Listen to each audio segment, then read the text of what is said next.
everybody, and welcome once again to News Talk on the Charles Freedman radio program.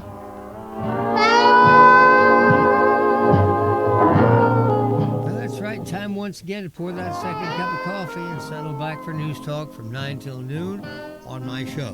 We do News Talk from 9 to noon every weekday, and you're cordially invited to join the program by reaching the number 831-265-5050.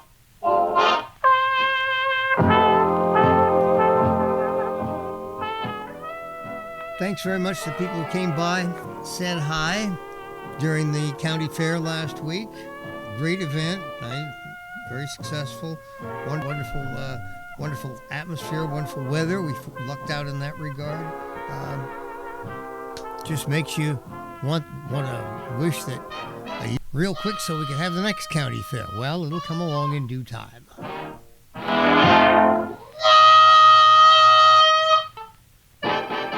Before I do anything else today, I'm going to play an excerpt from a fellow that normally I have very little political truck with. Senator Bernie Sanders of Vermont is not a Democrat, never has been. He was elected to Congress as a socialist and then left that and decided to become an independent. Now, frankly, if he's an independent, I'm Yehudi. But the point here is that in the aftermath of the Charlie Kirk assassination, there have been unfortunate reactions from some on the left and also unfortunate reactions from some on the right. Every once in a while, someone comes along and gives a demonstration in how to do things. Here is Senator Bernie Sanders demonstrating exactly what to say in this occasion. Senator Sanders. Thank you very much for joining me. I want to say a few words regarding the terrible murder yesterday of Charlie Kirk, someone who I strongly disagreed with on almost every issue, but who was clearly a very smart and effective communicator and organizer, and someone unafraid to get out into the world and engage the public. My condolences go out to his wife and his family. A free and democratic society, which is what America is, depends upon the basic premise that people can speak out, organize, and take part in public life without fear, without worrying that they might be killed, injured, or humiliated for expressing their political views. In fact, that is the essence of what freedom is about and what democracy is about. You have a point of view, that's great. I have a point of view that is different than yours. That's great. Let's argue it out. We make our case to the American people at the local, state, and federal levels, and we hold free elections in which the people decide what they want. That's called freedom and democracy. And I want as many people as possible to participate in that process without fear. Freedom and democracy is not about political violence. It is not about assassinating public officials. It is not about trying to intimidate people who speak out on an issue. Political violence, in fact, is political cowardice. It means that you cannot convince people of the correctness of your ideas, and you have to impose them through force. Every American, no matter what one's political point of view may be, must condemn all forms of political violence and all forms of intimidation. We must welcome and respect dissenting points of view. That's what our Constitution is about. That's what our Bill of Rights is about. That, in fact, is what freedom is about. The murder of Charlie Kirk is part of a disturbing rise in political violence that threatens to hollow out public life and make people afraid of participating. From the January 6, 2021 attack on the United States Capitol, to the attempted assassination of Donald Trump, to the attack on Paul Pelosi, to the attempted kidnapping of Michigan Governor Whitmer, to the murder of Minnesota's Speaker of the House, Melissa Hortman and her husband, to the arson attack on Pennsylvania Governor Josh Shapiro, to the shooting of United Health Executive Brian Thompson, and the shooting several years ago of Representative Steve Scalise, this chilling rise in violence has targeted public officials across the political spectrum. Sadly, this is not a new phenomenon. We all remember the assassinations of President Kennedy, Dr. Martin Luther King Jr., Senator Robert F. Kennedy, John Lennon, Medgar Evers, and the attempted assassinations of President Ronald Reagan and Alabama Governor George Wallace. This is a difficult and contentious moment in American history. Democracy in our country and throughout the world is under attack. And there are a lot of reasons for that which need serious discussion. But bottom line, if we honestly believe in democracy, if we believe in freedom, all of us must be loud and clear. Political violence, regardless of ideology, is not the answer and must be condemned. Thank you very much. Well, ladies and gentlemen, there you have it. A clear, concise, well-reasoned statement by Senator Bernie Sanders. And of all the things I've ever heard him say, this is not only the best statement from him, it's one of the best statements I've ever heard from anybody. Senator Sanders nailed this. And while that was playing, I took the opportunity to scroll down and look at some of the comments, and person after person who is not an admirer, not a fan of Bernie Sanders was coming in and saying, "Great job, Senator. Well said. I have additional respect for you now." And that I think is the key. When you can say of a person on the other political side, don't agree with him, but I respect that person. That should be our default position. That should be our default position. I don't agree with the person, but I respect them.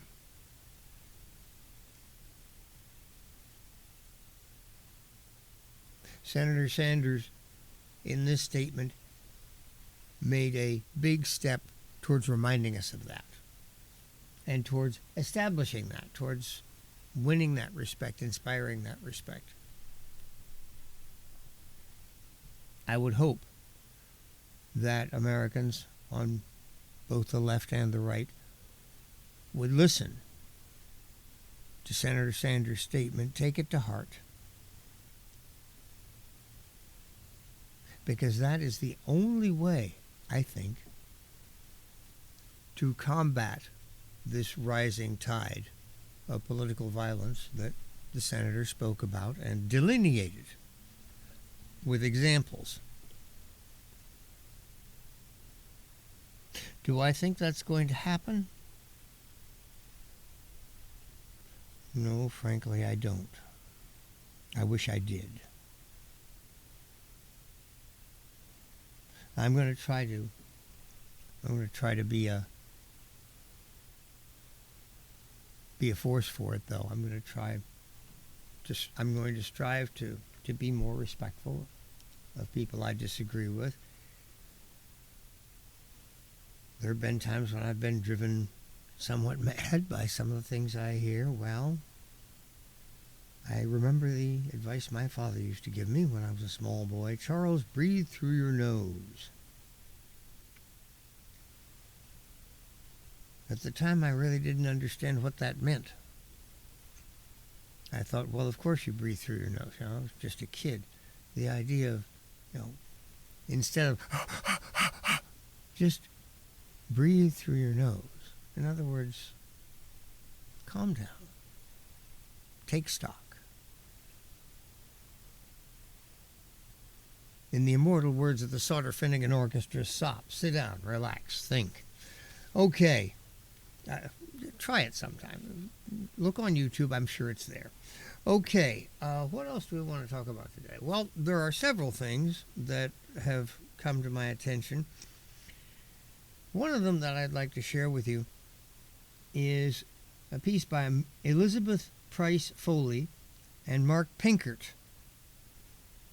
Now, they're in the law business, constitutional law professors, and the topic of their dissertation here is an insubordination crisis in the judiciary. President Trump's most enduring legacy may be his appointment of enough Supreme Court justices to create the first originalist majority in the modern era.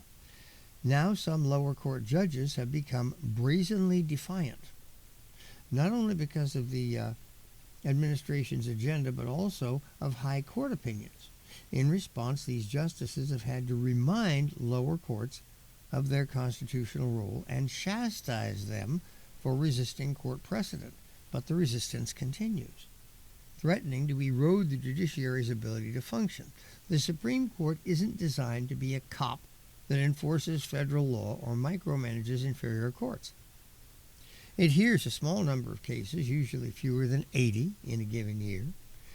The High Court is the apex of the judicial branch. Congress creates lower federal courts to help carry the load. Along with state judges, lower federal judges adjudicate the bulk of federal law cases. They take the same Article 6 oath to support the Constitution that the justices do. The High Court's precedent is binding on lower courts. As the court observed in Hutto versus Davis, 1982, unless we wish anarchy to prevail within the federal judicial system, a precedent of this court must be followed by the lower federal courts, no matter how misguided the judges of those courts think it may be. That was stated in 1982, at which time the composition of the Supreme Court was quite different from what it is today. But the point that was being made was imperative, then as now. To be sure, it isn't always easy to apply high court precedent, especially when it entails open-ended balancing texts, flexible doctrines, and conflicting directives within opinions and older rulings. In Students for Fair Admission versus Harvard, 2023, to take a recent example, the justices held that race-based college admissions programs violate the Equal Protection Clause, but that colleges can consider an applicant's discussion of how race affected his or her life. Now, that concession invites colleges to continue considering race, spawning more ambiguity and litigation. Compounding the problem of ambiguous precedent, some district judges have issued vague and sweeping decisions that grant injunctive relief to stop the executive branch from acting. These decisions, in turn, force the Supreme Court to issue emergency orders more frequently. Such orders are handed down quickly, without full briefing or argument.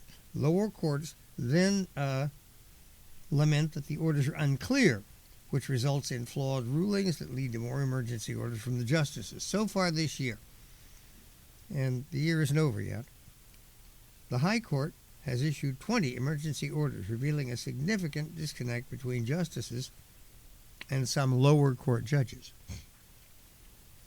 But there's a much more troubling trend. Some lower federal judges are acting as if their job is to resist the Trump administration's agenda rather than follow Supreme Court precedent.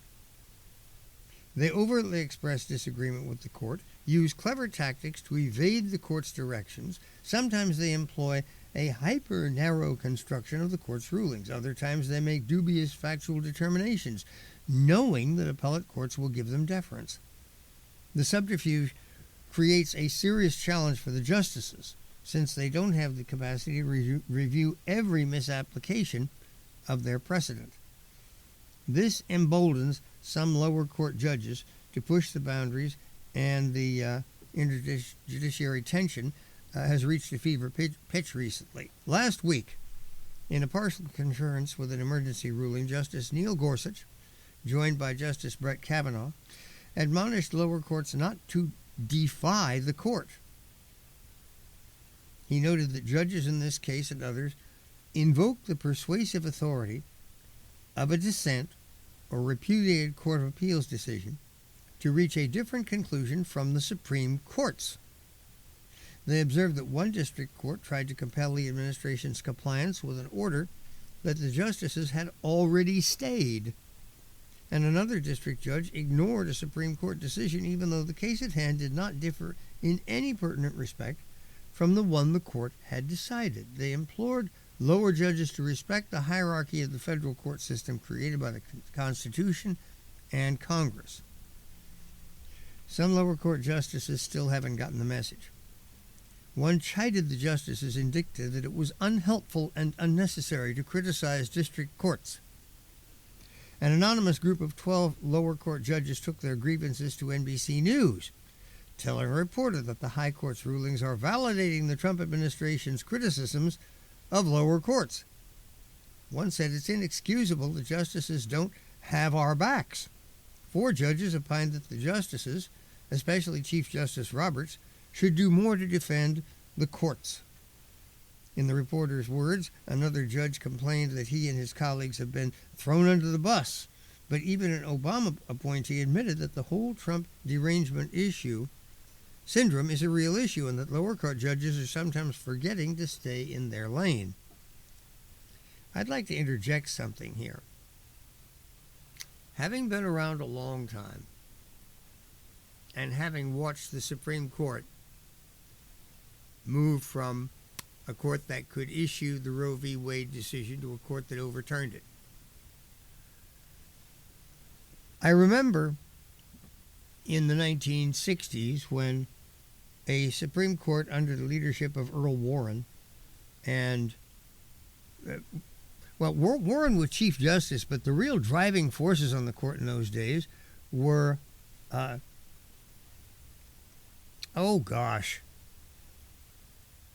Hugo Black and William O. Douglas. Now, Black and Douglas at that time were very senior justices. They had been put on the court by President Franklin Roosevelt, so they'd been on the court for over 20 years. They had the kind of senior status that Clarence Thomas and I was going to say Scalia, but he passed away a few years ago. But you get the point I'm making. There are associate justices sometimes who, by force of intellect, force of numbers, can drive the court. Black and Douglas did that in the 60s. And Warren worked with them. So here you had a court that time and time again was issuing rulings that many of us thought were insane. The one example that always comes to my mind is the one-man, one-vote ruling when they took a perfectly reasonable argument that congressional districts should be more equal in population, that states had been abusing that. That had been going on. It needed a judicial remedy. But these justices went way too far. They applied it to both houses of every state legislature, essentially negating the whole concept of having 2 houses. I mean, why bother? In California, you have 80 assemblymen, 40 senators. Each Senate district is simply 2 assembly districts hammered together. It used to be that our counties and our various regions in the state had representations in the state Senate, just as our various states have representations in the U.S. Senate. Sometimes I wonder, I would have liked to have heard the debate, did the justices actually consider reapportioning the United States Senate? I'm sure they did. The only reason they didn't is because the Constitution clearly states that the Senate shall be composed of 2 members from each state. And the justices couldn't go quite that far. They did everything else they could. That's an example of the kind of extreme rulings that were coming out of the Supreme Court in those days. But you did not have conservative lower court judges, and there were plenty of them, just as there are plenty of left-wing lower court judges today. Judges on lower federal benches who were horrified, appalled at this nutty left-wing stuff coming out of the Supreme Court. But they understood their constitutional responsibility. They understood that even if they didn't like that precedent, they were bound by it. In the words of the Supreme Court, let me see, where was it here? Unless we wish anarchy to prevail within the federal judicial system, a precedent by this court, that's the Supreme Court, must be followed by the lower federal courts no matter how misguided the judges of those courts think it may be. That's how it is.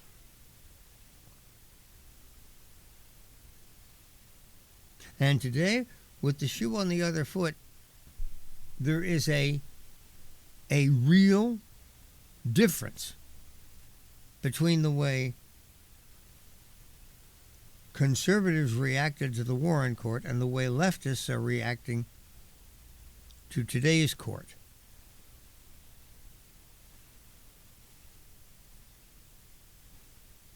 And it does not show the left at good advantage.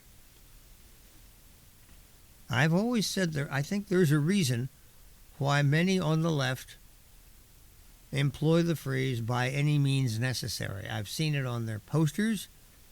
I've seen it on T-shirts. I don't recall ever having seen that particular phrase at a Republican or conservative rally. By any means necessary is a scary phrase. By any means necessary is the kind of phrase that leads to things like what we saw last week happen to Charlie Kirk. But it doesn't necessarily have to be a matter of physical violence. It can be a matter of unconstitutional obstruction.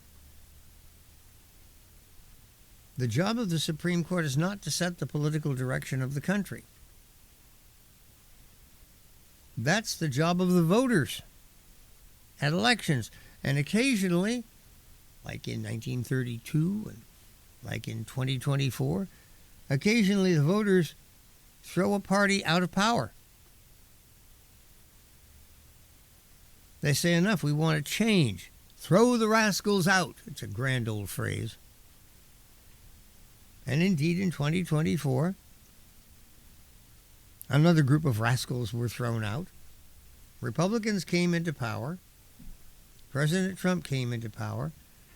And now he is setting about attempting to govern as he promised he would. Mr. Trump, for all of, he has his shortcomings, but one of the things that he's been fairly good about is he says what he means and what he thinks. People have complained about that. They say, well, there doesn't seem to be any filter between Mr. Trump's mind and his mouth. Sometimes that's a problem.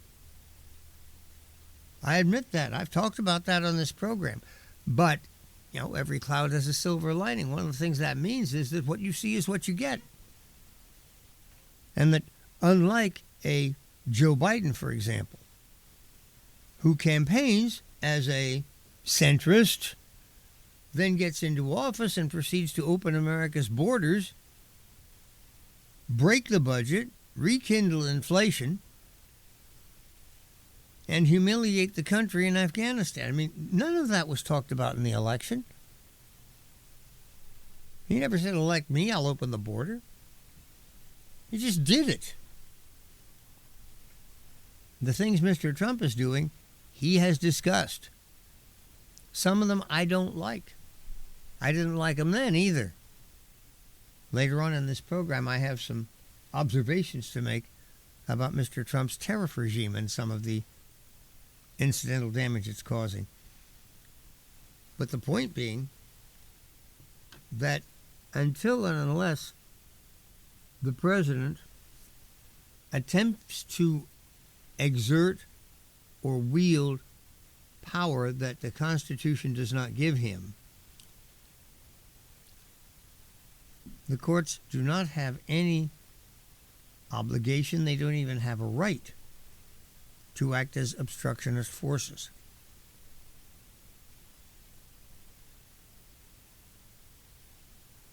And we will see just exactly how this develops.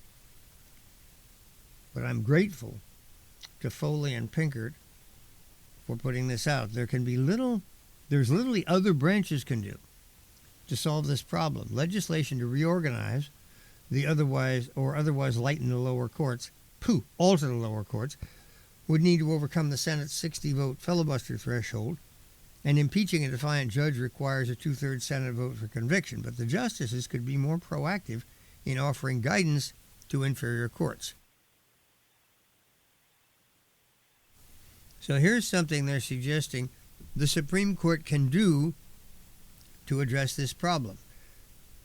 The Supreme Court should avoid writing opinions that contain obvious ambiguities, like the one in fair admissions. They should also clear away the underbrush of non-originalist constitutional law, overruling such precedents, rather than narrowing, distinguishing, or calling them into doubt. Although the court has shored up free exercise clause rights over the past 5 years, it has yet to overrule Employment Division versus Smith, 1990, a disastrous decision that gives government officials and courts far too much flexibility to burden religion. And all the hullabaloo over the president's authority to fire executive branch officers would be quieted if the court flatly overruled Humphrey's Executor versus U.S., 1935, rather than merely chip away at it. The court has a duty to provide doctrinal clarity, especially on constitutional law. While the Roberts Court has achieved success in its effort to restore the Constitution's original meaning, this success will be fleeting unless the court begins speaking with a clearer, more decisive, and unified voice. Until that happens, lower court resistance will continue, and the court will risk leaving a legacy of confusion and lost opportunity. As I say, the main thing that came to my mind as I read that and that I call to your attention as I share it with you is the difference in conduct between conservative lower court judges who were outraged by rulings but felt themselves bound by them and obeyed and did their job as lower court judges. And this contemporary group who somehow feel that from their position on an appellate court or district court, they can make national policy. If you want to do that, resign your judgeship and declare yourself a candidate for the presidency of the United States. You certainly have the right to run. But if you don't have the job, don't act like you have the job. It's 9:34. Let's grab some quick messages here. Time is up. Pardon me. Telephone number is 831-265-5050. Having fluctuations here. 831-265-5050. Looking for our first phone call. Step up.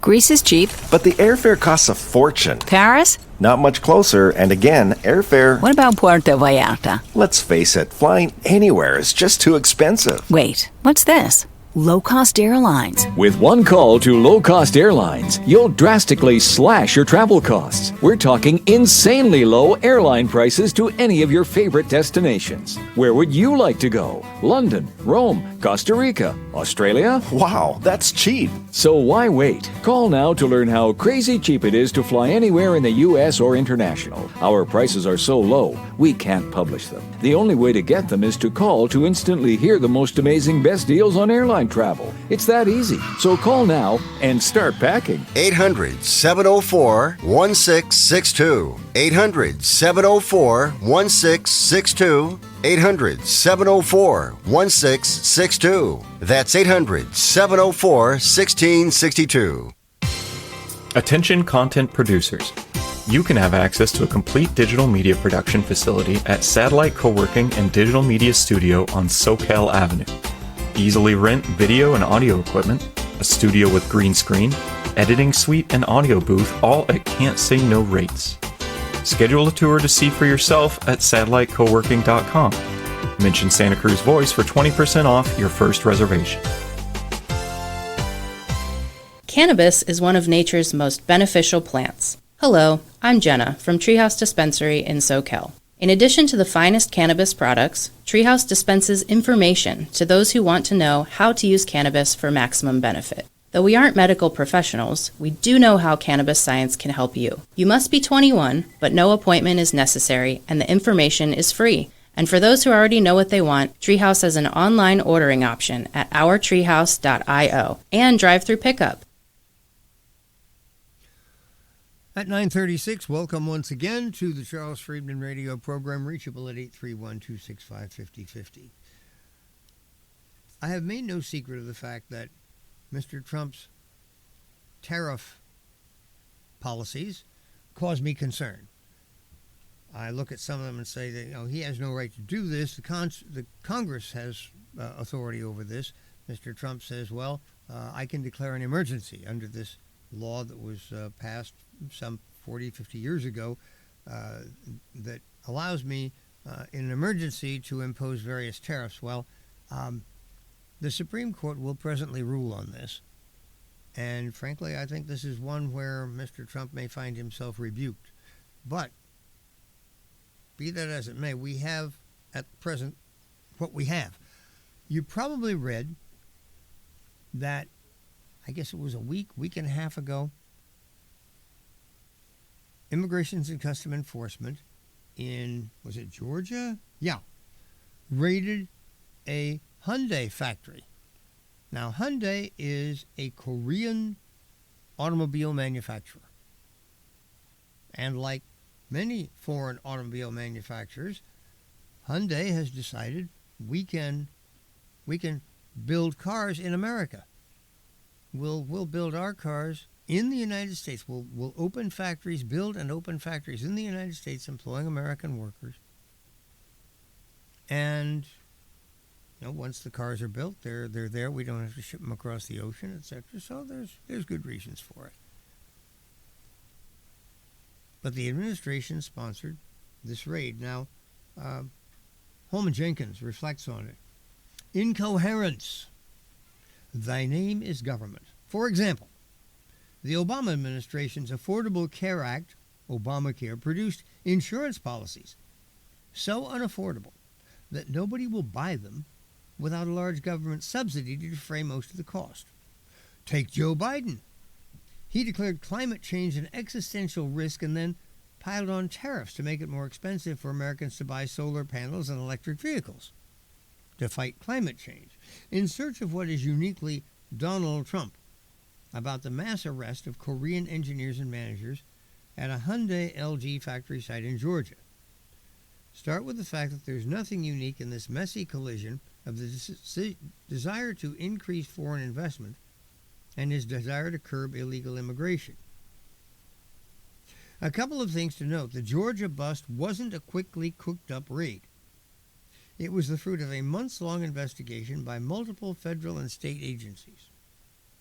Overseeing matters was the U.S. Attorney for Georgia's Southern District, acting on a court-issued warrant. The targets weren't asylum scofflaws or MS-13 or Nicaragua gangsters. They were business-class victims of America's failure to provide basis for orderly legal visitations that are useful for the U.S. to receive. Mr. Trump first himself non-committally suggested U.S. enforcement was just doing its job, then quickly turned to blaming the inadequacy of U.S. procedures to admit very smart people with great technical talent to support the hundreds of billions of dollars in transplant factories he wants credit for. So here's the story. Mr. Trump has been very proud of investments. He says such and such a company or such and such a country from overseas, they're going to invest billions in the United States. Well, that's what Hyundai did here. This plant that they built in Georgia didn't cost pennies, nickels, and dimes. This is a serious investment. Now, the thing is that when you build a plant of this nature, I don't care what company you are, it's your plant. These are your processes, your products, and there's a certain way to do things. Who do you trust?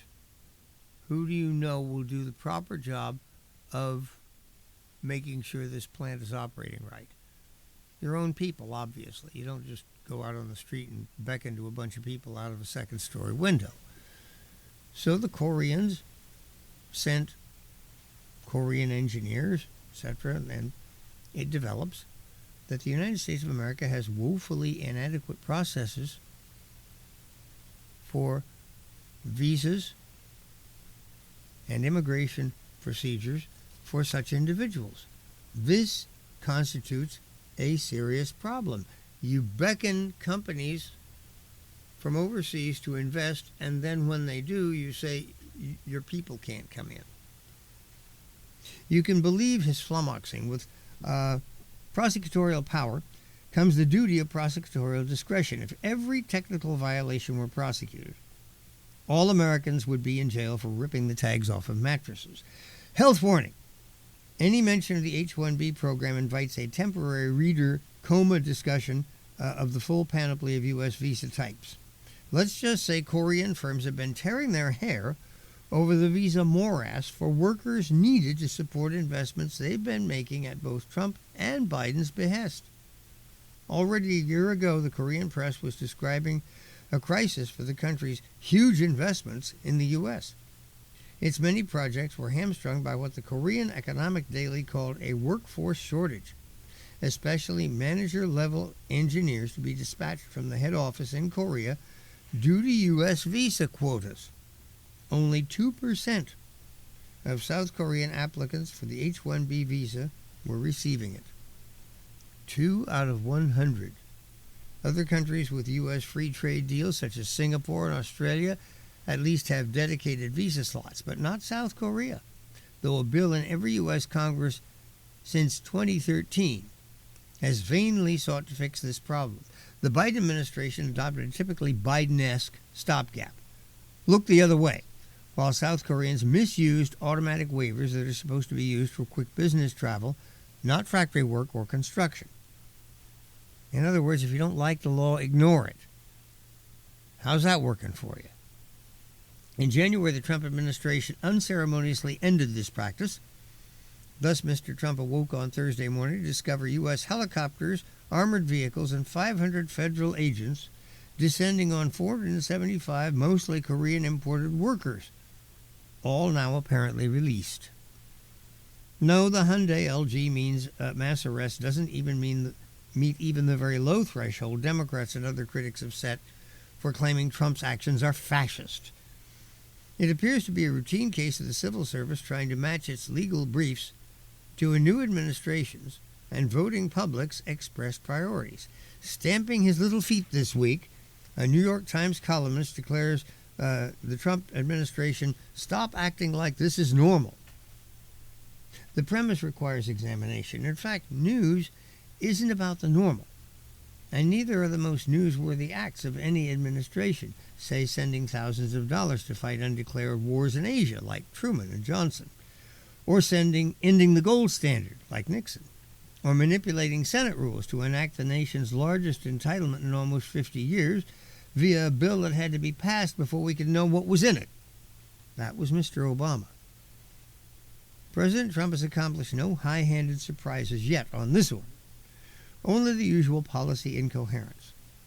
The black swan, perhaps, needs to be sought elsewhere. In recent days, it's been found. Democrats have been unable to mount an even normally effective opposition. The Times additionally chips in a piece seemingly misinformed by the standard misreading of JFK's Profiles in Courage, whose plain words expressly don't advise House and Senate Republicans to throw away their careers by opposing a president popular with their own voters over matters of principle. Just the opposite. Checks and balances and loyal opposition are normally about something a lot subtler and certainly not about electoral suicide. A good place to start the return to normality would be Democrats and Republicans exploiting the moment to coax Mr. Trump's support of the bipartisan bill to strengthen the visa provisions in the U.S.-South Korea free trade deal. It seems a reasonable thing. In the course of this piece, we saw here a reference to the constant litany that Mr. Trump is a dictator, a fascist, etc.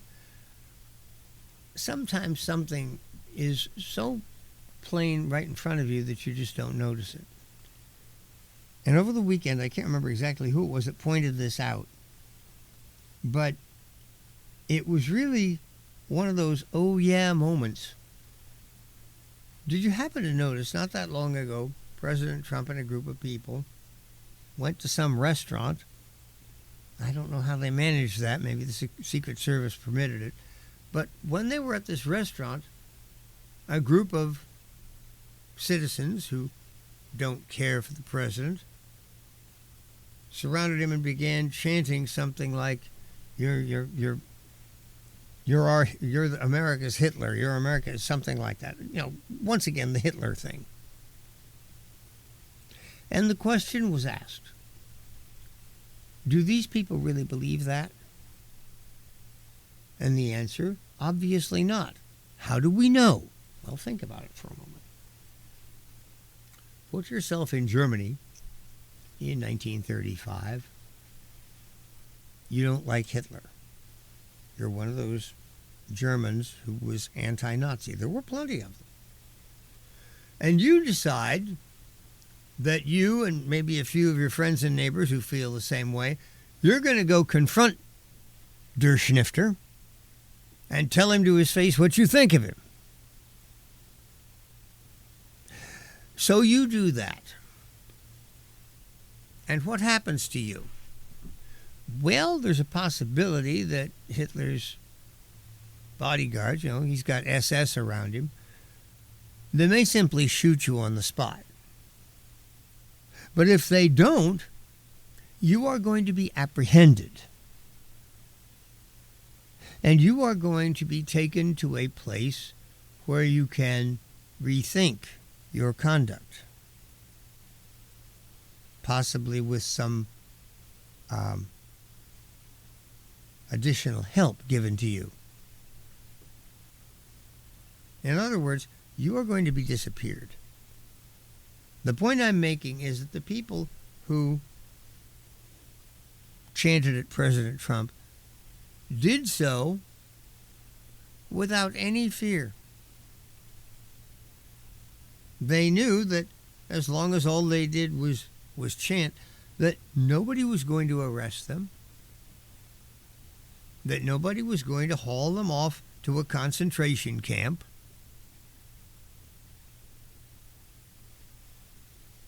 It's one of the things I would like to ask right now. Those people who were talking about Trump is Hitler. Okay, where are the concentration camps? It is a fact that within weeks of taking power in 1933 in Germany, the first concentration camps came into being. It is a fact that President Trump was in office for 4 solid years before this administration, during which point, under his administration, the United States conducted 2 elections, one off-year election, one presidential election. Mr. Trump and his party lost both of those elections. I would commend your attention to Nicolas Maduro of Venezuela and the way his country conducts elections these days. His party does not lose. Even when they do, they don't.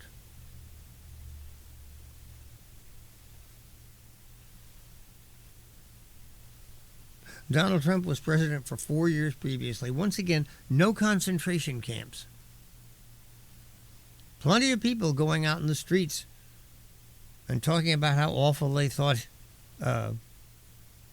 President Trump was. Nobody arrested for doing that. Some people actually had their careers furthered and their bank accounts fattened if they decried Mr. Trump well enough or loudly enough.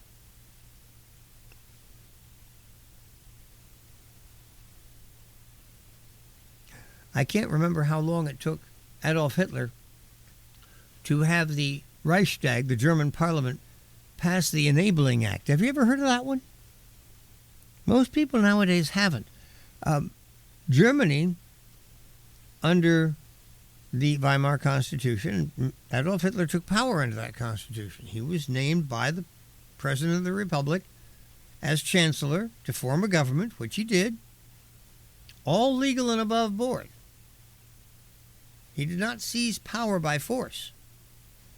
He entered office under constitutional process. But once he had taken that office, he and his Confederates walked into the Reichschancellery and said, "We will never leave this building unless we are carried out feet first." And they promptly set about making sure that that would be the case. One of the ways they did that was Adolf Hitler prevailed upon the Reichstag to pass the Enabling Act. Now, what does that mean? Who was enabled? To do what? Well, under the German Weimar Constitution, legislative power rested with the Reichstag, just as under our Constitution, legislative power rests in the Congress. Congress makes the laws. The Reichstag made the laws. But the Enabling Act essentially gave Congress's power away. The Enabling Act enabled Hitler's ministers, i.e. the executive branch, to act unilaterally.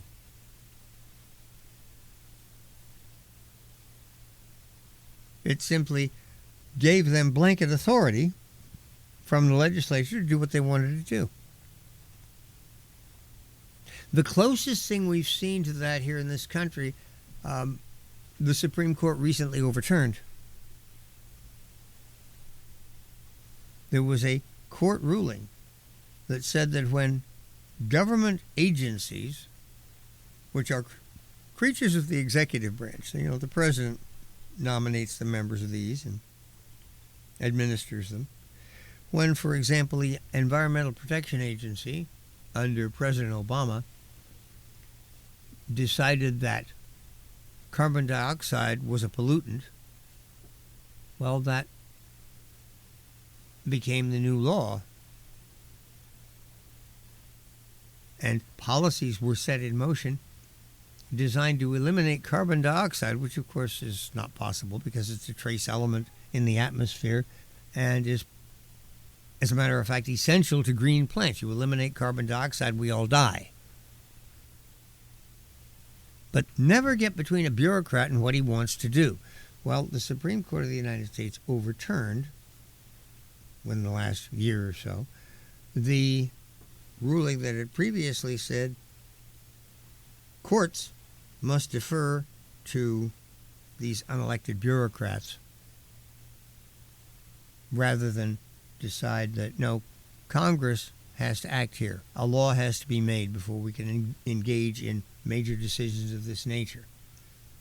Legislative power does not exist, or reside, rather, with a board or commission, a creature of the executive branch. Legislative authority, legislative power is vested in the Congress.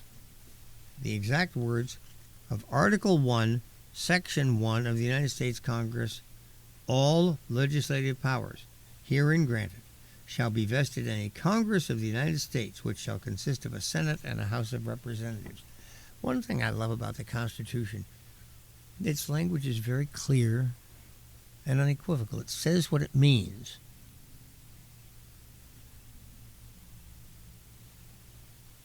So again, I've come a bit afield talking about this. What should I say? In this particular, it's the same thing. The Congress, the legislative branch, actually delegated its own power away. In the United States, it was this particular piece of legislative authority. In the Third Reich, it was absolute. The Enabling Act simply was the legislative branch's abdication of their legislative responsibility and enabling the new chancellor, Adolf Hitler, and his ministers just simply rule by decree. You can wave your arm, sure. So mote it be. So once again, the basic point of this all was those who go about claiming that Mr. Trump is Hitler and that he is attempting to impose authoritarianism are simply, well, I was about to say dead wrong, but they may just be so ignorant of the realities of the matter that they actually believe what they're saying. That's scary. Remember, for something to be a lie, two things have to be present. Number one, it has to be not true. That's obvious. But another one, in order for it to be a lie, when you say it, you have to know it's not true.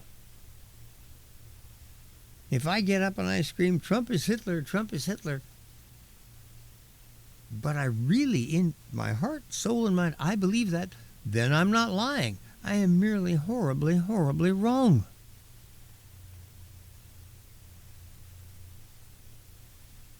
And it is increasingly a matter of concern to me that so many people in political life in America today are not only taking up this fatuous cry, but are being encouraged in it by some opinion leaders on the left, by what should I say, influencers and internet presences on the left. What's the proper word for them anyway? Troublemakers. Always comes down to. We are just about out of time in this hour. Yeah, I've got another minute or so. But during the next hour, we've got other fish to fry. I still have the last of this story about the Hyundai raid. Next day in the paper, immigration raid to delay battery plant. So this, these things have a domino effect. The Hyundai's plant in Georgia will set back construction by 2 or 3 months. These people want to get back home. More than 300 Koreans were released, departed midday from Atlanta Airport, Hartsfield. But the expertise that these people have can't easily be replaced. Until Hyundai finds the labor and engineering know-how it needs, it'll have to buy electric vehicle batteries from other suppliers. So, Mr. Trump's tariff and immigration regimes sometimes stumble over one another. A little bit more coordination would be called for. The time is now 10 o'clock. I'll be back in 6 minutes. Thanks very much for listening. Okay, I found a little dissertation here. We've heard plenty of people say that there have to be more gun laws. Got to be more gun laws. Well, here is a fellow whose occupation is, he's a murderer. He's a professional criminal. So he's deciding whether or not he wants to follow these gun laws. I am legal gun owner, what some would call a deranged murderous criminal. And yeah, I'm concerned about how these new laws are going to affect both my illegal gun ownership and my ability to brutally murder anyone that crosses me. Democrats, who I usually vote for because I want to get out of parole easy, are proposing a whole slew of gun control laws, which means in order to get my guns, I have to start breaking laws. I mean, even more than the laws that I already broke, because I'm a murderer. The background check thing sounds really concerning. I would definitely fail since I'm a well-known I mean, you take one look into my background, you'll find that I killed Mikey and Little T, and I killed the old man Humphreys while he was walking home from work. I killed the cashier at the Circle K, and I killed what's-her-face. Plus, there's the people I've injured, and the list of people I still want to murder. It's a long list, so No way I'm getting a gun. The background check turns up all of that. The only silver lining is this. I've never actually purchased a gun through a gun dealer. I just steal all of my murder weapons. In fact, sometimes I steal them from the people I murder. And so far, no one has proposed a background check on theft, so I think I'm good. But they also want to limit high-capacity magazines. So. Let's just say, hypothetically, I got to drive by a crack house on 12th Street and shoot it up a little bit, to send them a message. But now, reload after every 10 shots. You see how irritating and annoying that would be? To be honest, I might just keep using a high-capacity magazine in spite of the law, because I'm not just out there trying to commit murder, I'm trying to commit multiple counts of murder. That's the difference between being good and being great. Honestly, I haven't been this concerned about the new law since they put those gun-free zone signs up around schools, because here's the thing. Sometimes the people I want to kill are near schools. It seems like these politicians don't even consider the adverse effect their policies will have on people's lives, or on my ability to end their lives. The only policy that sounds kinda cool is the buyback program. If they offer a lot of money for AR-15s, that could be pretty worthwhile. I'll sell them the ones I got. Then use the money to buy more guns illegally on black market. Then I'll go right on murdering. Look, in the end, while I'm still a little frustrated that these gun laws will be a minor inconvenience for murderous psychopaths like myself, I am grateful that they ultimately won't do anything to stop me from killing. And hopefully, if there are a few less good guys with guns out there, it could even make my job easier.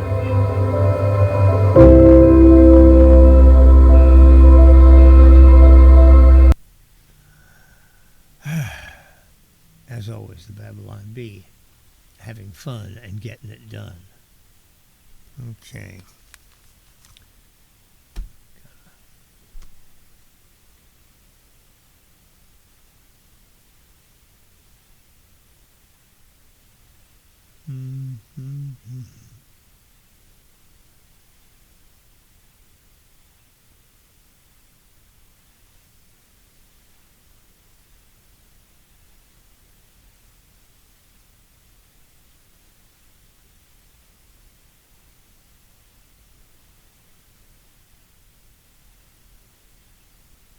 Oh my God.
Well, you do. Oh, I don't believe what I'm seeing.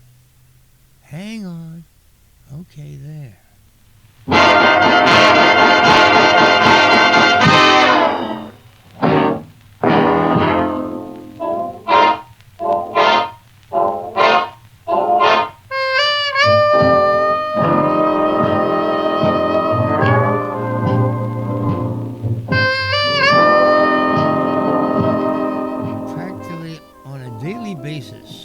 but brought home to me again and again. To err is human. To really louse up requires a computer.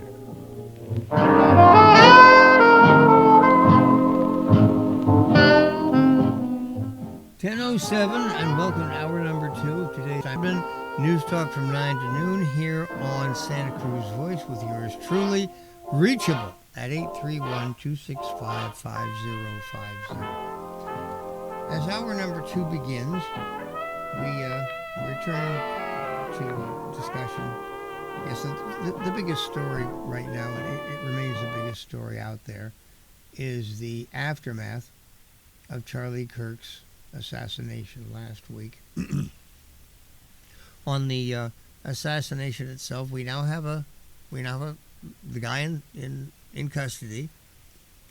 We're pretty certain this is the guy, so it's not a matter of, oh gee, did he really do it?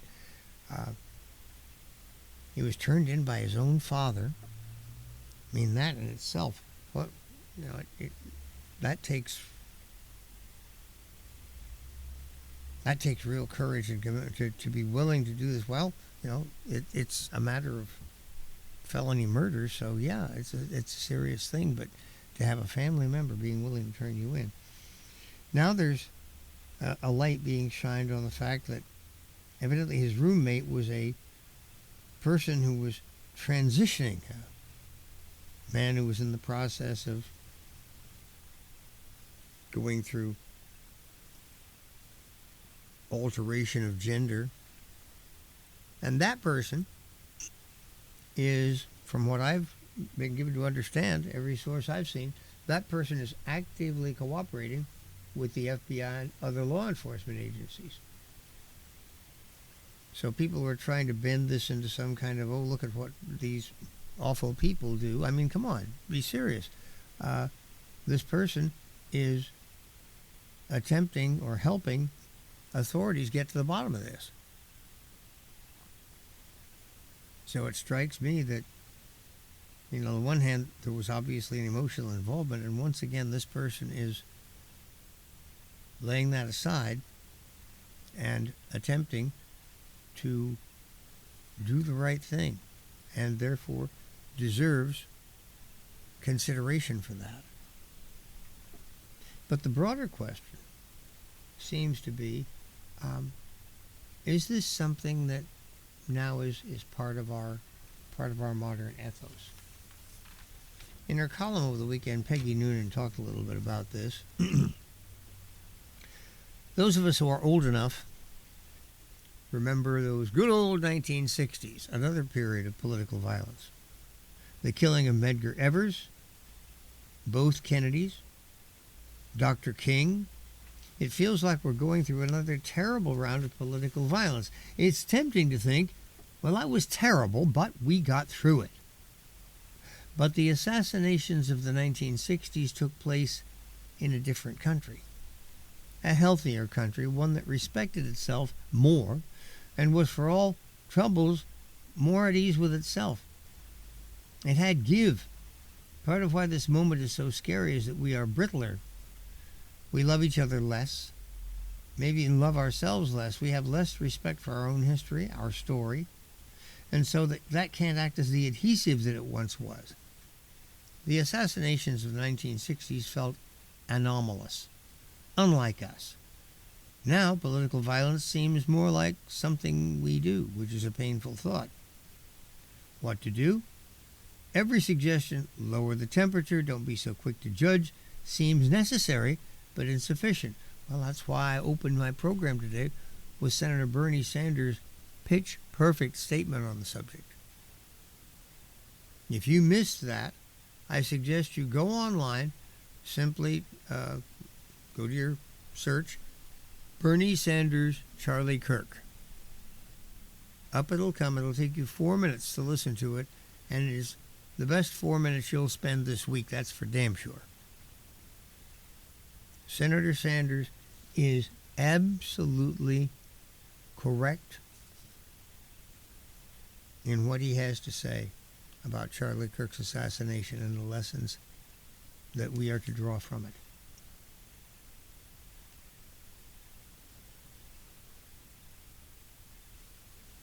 There's a piece of information here that when I cruised it past some people, I had this at my disposal on Saturday when I went down to the county fair. And incidentally, once again, people who I saw at the county fair and who saw me, thanks very much for dropping by. Good to have seen you. And I used that opportunity to bring this forward. Ask Americans who's to blame for the country's recent outbreak of political violence, and you'll get mirror image answers. The left points to the Whitmer kidnapping plot, the bludgeoning of Paul Pelosi, etc., the January 6th Capitol riot. The right points to the congressional baseball practice shooting, the murder of United Health CEO Brian Thompson, 2 attempts on Donald Trump, and the assassination of Charlie Kirk. Each side sees the other as uniquely dangerous, and reactions to every new act of political violence quickly devolve into partisan scorekeeping. But the biggest divide in support for political violence is not ideological. It's generational. The Foundation for Individual Rights and Expression's 2026 College Free Speech Rankings show that more than 1/3 of students now say using violence to stop a campus speech can be acceptable. This should set off alarms in classrooms, faculty lounges, and dean's offices. It's tempting to blame higher education. Over the past decade, campuses have seen a steady stream of disruptive protests targeting invited speakers, all while university leaders equivocate about the importance of political tolerance. At the same time, students are steeped in orientation materials, DEI trainings, lectures, and syllabi that recast speech as violence. There's a freakish one for you. Speech is violence. Wow. And they valorize resistance in the name of social justice. Many critics have concluded that colleges and universities are teaching intolerance. But support for violence aimed at shutting down speech runs more deeply than simply college campuses. In a national survey I conducted last year, in this particular case, is Kevin Wallstein.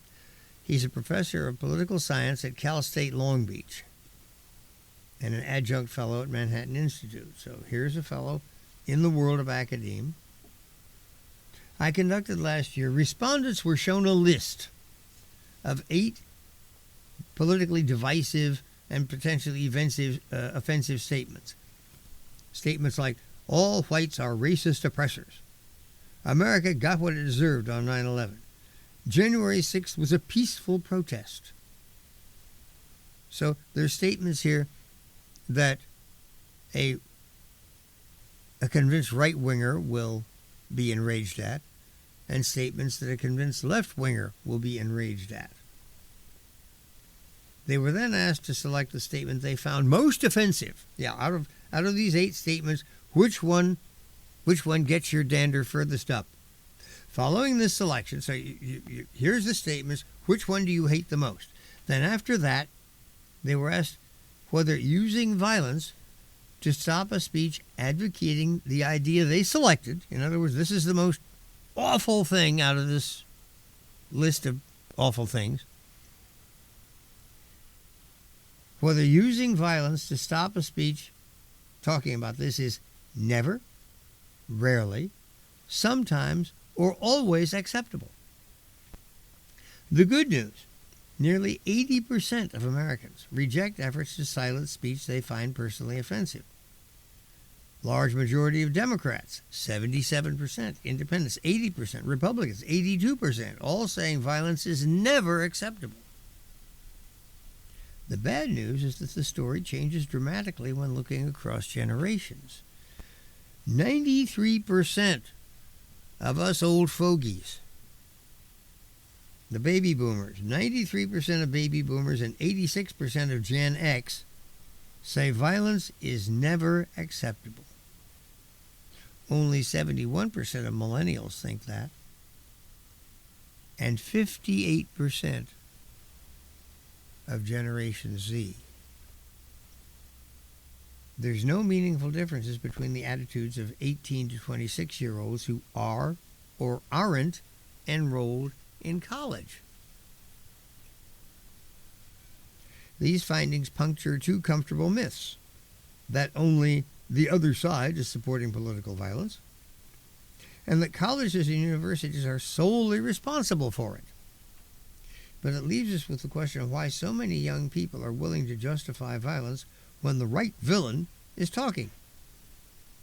Several forces have converged to lead us here: a youth moral culture guided by an impossibly expansive definition of harm that elevates emotional safety above all other values, social media dynamics that amplify outrage and feed the perception that the other side is getting away with it, and a political climate that encourages people to treat their opponents as threats that need to be neutralized rather than fellow citizens who need to be persuaded.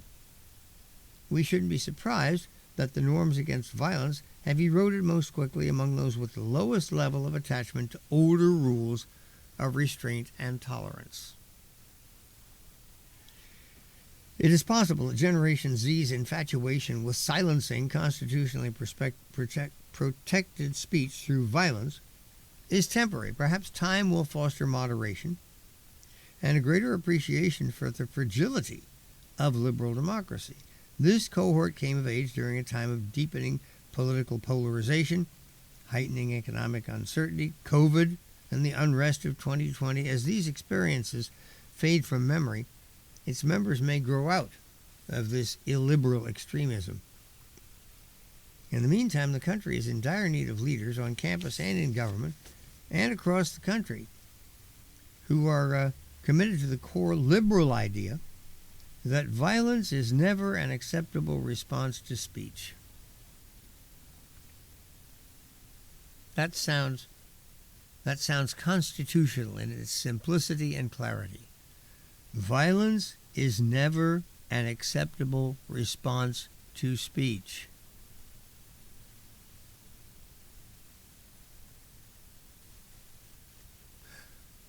When I was a boy, that was drummed into us all the time. The first person who throws a blow, you've lost.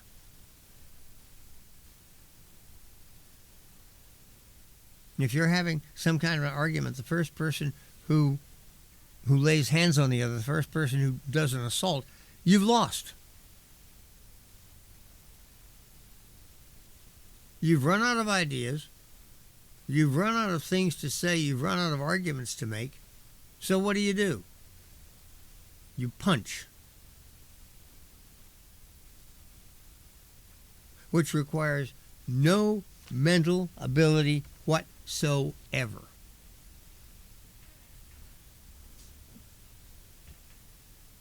When I was a kid, we were taught that, no, that's shameful. That puts you completely in the wrong.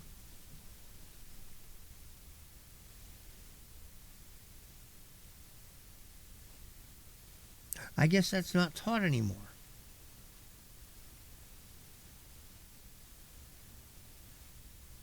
See, having never been a parent myself, I don't know, if I had been, I certainly would have taught my kids that.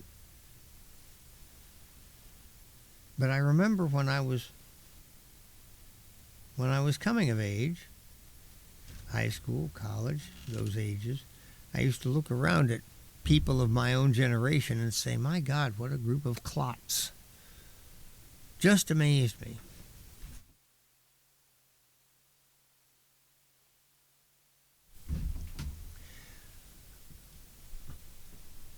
After all, these were the same, my co-generationists, these were the same people who were disporting themselves like a bunch of morons at the Summer of Love. I mean, good God.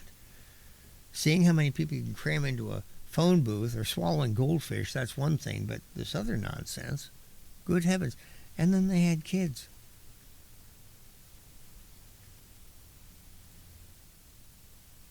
This is where it began.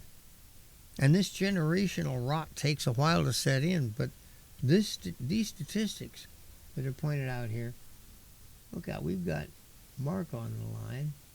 Let's grab that phone call right away. It's first one today. Good deal. Hey, buddy. Hey, Thank you Charlie. for the call. County fair was excellent. I had a great time out there. Yeah. Really good time. I love that's my world out there. But that was awesome. You were talking earlier on fascism and how they equate Donald Trump to fascism.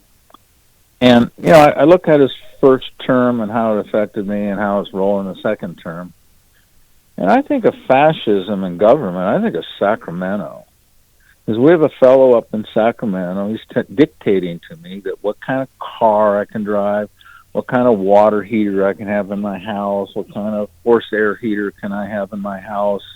During the COVID, quote, epidemic, he told me, he described me as an essential worker because I'm in agriculture, so I could go out and carry a pass and be an essential worker.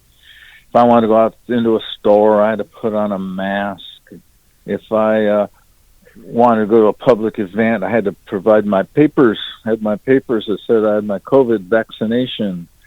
God, when I think of fascism, I think of Newsom. I do not think of Trump. And Newsom has so much abused his power and made our lives so miserable that, I don't think they need to look east. They just look up towards Sacramento, and you'll see fascism in action. It wasn't Gavin Newsom, but rather his predecessor, Jerry Brown, who on one occasion issued one of the most chilling statements I have ever heard come from a government official. Here's the guy. He's governor of California, the chief executive officer of the nation's largest state. And he said, I really enjoy wielding the coercive power of the state. He enjoys it. Yeah. He likes. In other words, here's a guy. He knows what's right. He knows what you ought to do, how you ought to behave. And he has at his disposal the power of the state government. And he enjoys using that power to coerce your behavior, to compel you to conform. Now, I don't know if I'd go all the way to fascism, but authoritarianism, absolutely. He's the authority. And your job is to understand your orders and obey. That doesn't strike me as being the founding principle of the United States of America. As a matter of fact, it seems rather inimical to it. And yet we have in California people who continue to elect officials whose entire rationale is that they have, once they get elected, they have the right to compel your behavior and to impose incredible burdens on you in terms of expenses that you have to bear and things that absolutely materially lower your standard of living. And they take pleasure in doing this.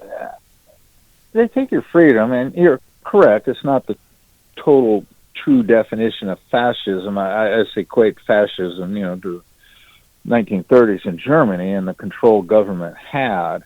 But yeah, they're telling me you cannot drive your car anymore. You have to buy this type of car. I mean, they're dipping so much into our day-to-day lives that I equate it to the power that the National Socialists had in Germany.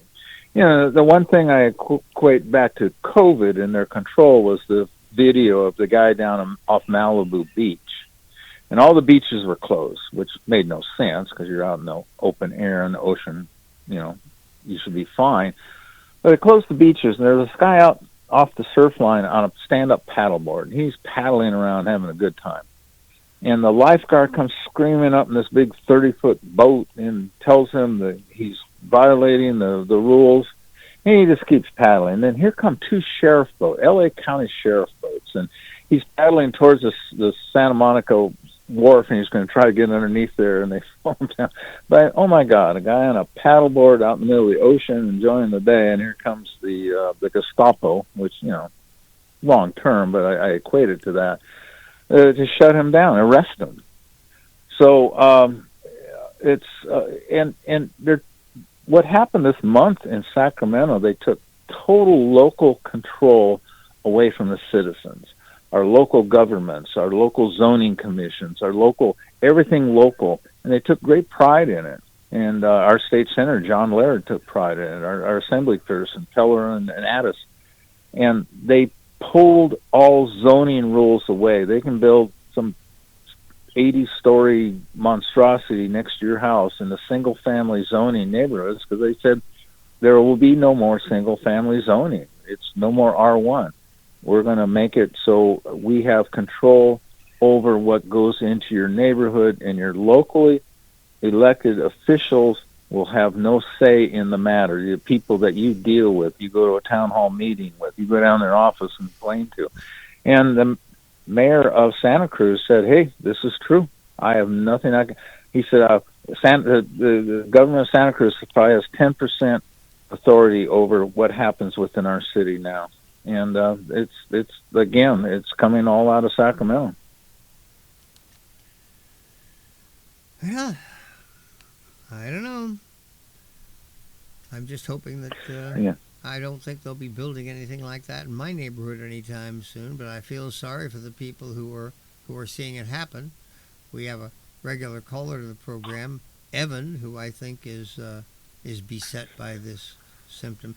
Yeah, I keep thinking to myself, maybe one of these days, just for the sake of knowing what's going on, I should get my passport and visa in order and go to Santa Cruz and look around and see what's going on there, because frankly, I thought about this the other day. It seems so funny because growing up as I did, going to Santa Cruz was something you did, like, washing your hands. You're always going to Santa Cruz. Sometimes you go to Santa Cruz twice in one day. Yes.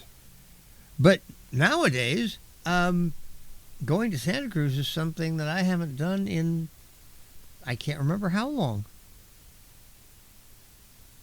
Yeah, and, our county, though, we've said, you have to ration water because, we don't have enough water. You have to ration your electrical power because we don't have enough electrical power. So, it goes on and on and on that. And then they take control of, what you have rolling in your neighborhood and state, it's like, where the Capitola Mall is, right? And it's kind of fallen into disuse. People don't go to malls anymore.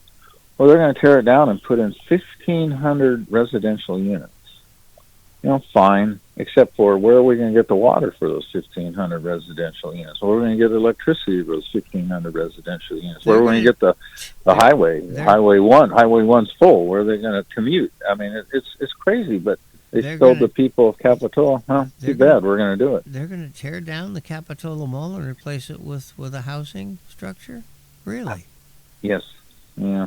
Well, I can imagine. The last couple of times I was in the mall, and it's once again, it's been a while ago, but you could shoot a cannon through the place and not hit a thing.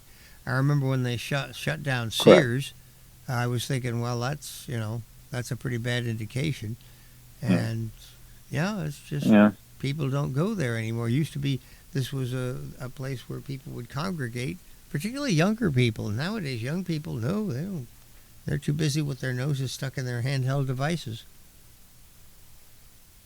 But, they complain about Trump, and I'll tell you, whatever he does, it doesn't seem to really affect my day-to-day life too much. But he's up in Sacramento, they do, and not to a good effect either.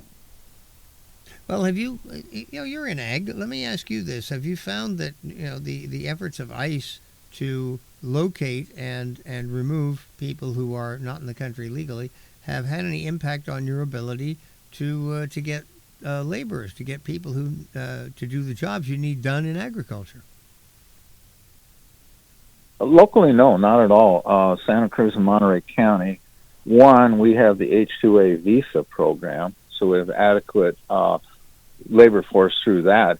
People ignore it. H-2A in the United States right now, I think it's around 300,000 workers, and it's working very well. It's a good program. They come up here for X amount of months, and then they go home. So is this kind of like the employer? Wait a minute. Is this like the Bracero program? Same kind of thing? No. Well, no. No. Well, The demands are much you described more, it, the way you described it, it sounds the same. People would come up, they'd work and make money, and then they'd return home with the money they made. Well, that's true. Overall, yes. But in specifics, no. One, the employer hires the individuals in Mexico. They have to have a medical clearance. They have to have the visa. The visa allows them to come up. Once up here, the employer has to house them, has to feed them, and then transport them back and forth to work. And then the visa expires, I think 9 months is the limit, and then has to get them back to Mexico. Mm-hmm. It equates to the employer about $31, $32 an hour. But it's a dependable, great workforce. Everything's going good. Your point is it does not have the demands of the unlimited immigration where, families come and then there's demands on infrastructure, schools, hospitals, and such. No, I understand. So, the workers come up and they do the work and then they return to their families who have remained back home. Correct. No, that was it's also a feature of the Bracero program. So we have that, and then Santa Cruz County, Monterey County has established families tied to agriculture. I mean, we're many generations. So the dad might be a manager, a foreman, or something, and the family kids want to come into agriculture. They start in the fields, and so the tradition there, they're native-born citizens, and they are working in ag. A strawberry picker on Peace Ray can make over $30 an hour. So, the advantage is there. So they do well on that end. Plus the benefits, healthcare and such. So it's our area. No, not a problem. Okay. Thank you for that. I was just curious. Well, anything else for us today, Mark? No, and again, boy, you want I hate using the term. You want to look for a fascist, go up to Sacramento. He's sitting there. Trump has not been really bothering me in my daily life, but Newsom has. Thank you very much. Have a day. Thank you. All right. Okay, that's our first phone call for the day. We're very glad to hear from Mark. He took us right up to, just a little whisker past the bottom of the hour, so let's grab our commercials and be right back. Telephone number, 831-265-5050. Hey, if Mark can use it, so can you. Hi, folks. Warren Knox here of Knox Roofing. I thought I'd share a few statistics with you. Do you know how long a frog can hold its breath? 4 minutes. Do you know how many nails the average roof requires? 7,000. What's the percentage of roofing companies that will be out of business after they've installed a roof? 80%. Here at Knox Roofing, we're still going strong, exceeding 15,000 homes now. Give us a call here at Knox Roofing at 461-0634. Thanks, folks. Attention investors. This is a simple commercial on the investment value of gold. Gold continues to make new highs. In good markets and in bad markets, you need to have your portfolio balanced with gold. Learn about owning physical gold or getting a gold-backed IRA. Make this simple call right now. 800-414-1657. 800-414-1657. That's 800-414-1657. Sponsored by Reagan Gold. We're offering a 100% risk-free gold guide. Gold continues to make new highs. And unlike stocks, gold has never been worth zero. You owe it to your nest egg and future to own some physical gold or set up a gold-backed IRA. Call right now for your free report. 800-414-1657. 800-414-1657. That's 800-414-1657. It's high time to celebrate the opening of the new Hook Outlet Dispensary, 1129 Mission in Santa Cruz. Get in on the opening fun and really low prices on the Hook's unmatched selection of top-quality medical and recreational cannabis flower, vapes, drinks, gummies, and concentrates. The Hook Outlet is now the West Side's source for finest cannabis at the lowest prices. Get in on all the opening fun and low prices at the all-new Hook Outlet. HookOutlet.com for details and deals. Okay, welcome back. Time right now is 10:36. Great time for you to make that phone call you've been thinking about. 831-265-5050 is the telephone number, and I'd be only too glad to hear from you. One of the things that you hear on this program from time to time is support for the pharmacological industry, the big pharma. You say, you mean you actually like the big drug companies? Yes, I do. Yes, I do, because they do work that no one else can possibly do. They spend a huge amount of money putting together world-class research facilities, and then they staff them with very highly trained and specialized people who've been through not only college but post-grad, doctorates, this, that, the other thing. These people command very high salaries, so we're talking about a lot of money here. But it's such that when the President of the United States has a new pathogen to confront, he can turn to the American drug companies and say, I call on you to produce a vaccine for this malady by the end of the year. And not one, but two of these companies will actually do so. And I believe shortly afterwards, there was another one that came up with another vaccine. Pretty incredible. Dr. Fauci said it couldn't be done. Well, I imagine he couldn't do it. But given the enabling that Mr. Trump offered in Operation Warp Speed, American drug companies stepped up and did this. And they're working constantly to bring us more cures for more diseases. We have people who nevertheless do nothing but throw rocks at them. Why? Well, because they're profitable. They make money, and they don't like that. You've got to bear in mind, to large swaths of the American left today, the idea of making money, turning a profit to them is a negative thing. It's a dirty word. Now, this is another one of those things that, for normal people, it might be hard to wrap your mind around. I've often called attention to how, to really understand, for example, who Hamas is, or who Vladimir Putin is, you have to stop thinking like a civilized human being and start employing a whole new frame of reference. Now, when you're looking into thought processes of the left, and you're looking at people who think that profit is bad,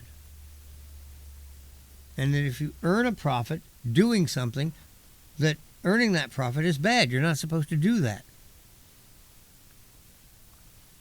Zoran Mondami thinks that earning a profit by making sure there are groceries in neighborhoods, opening a grocery store and making money doing that, that's a bad thing. No, you should sell the groceries at cost.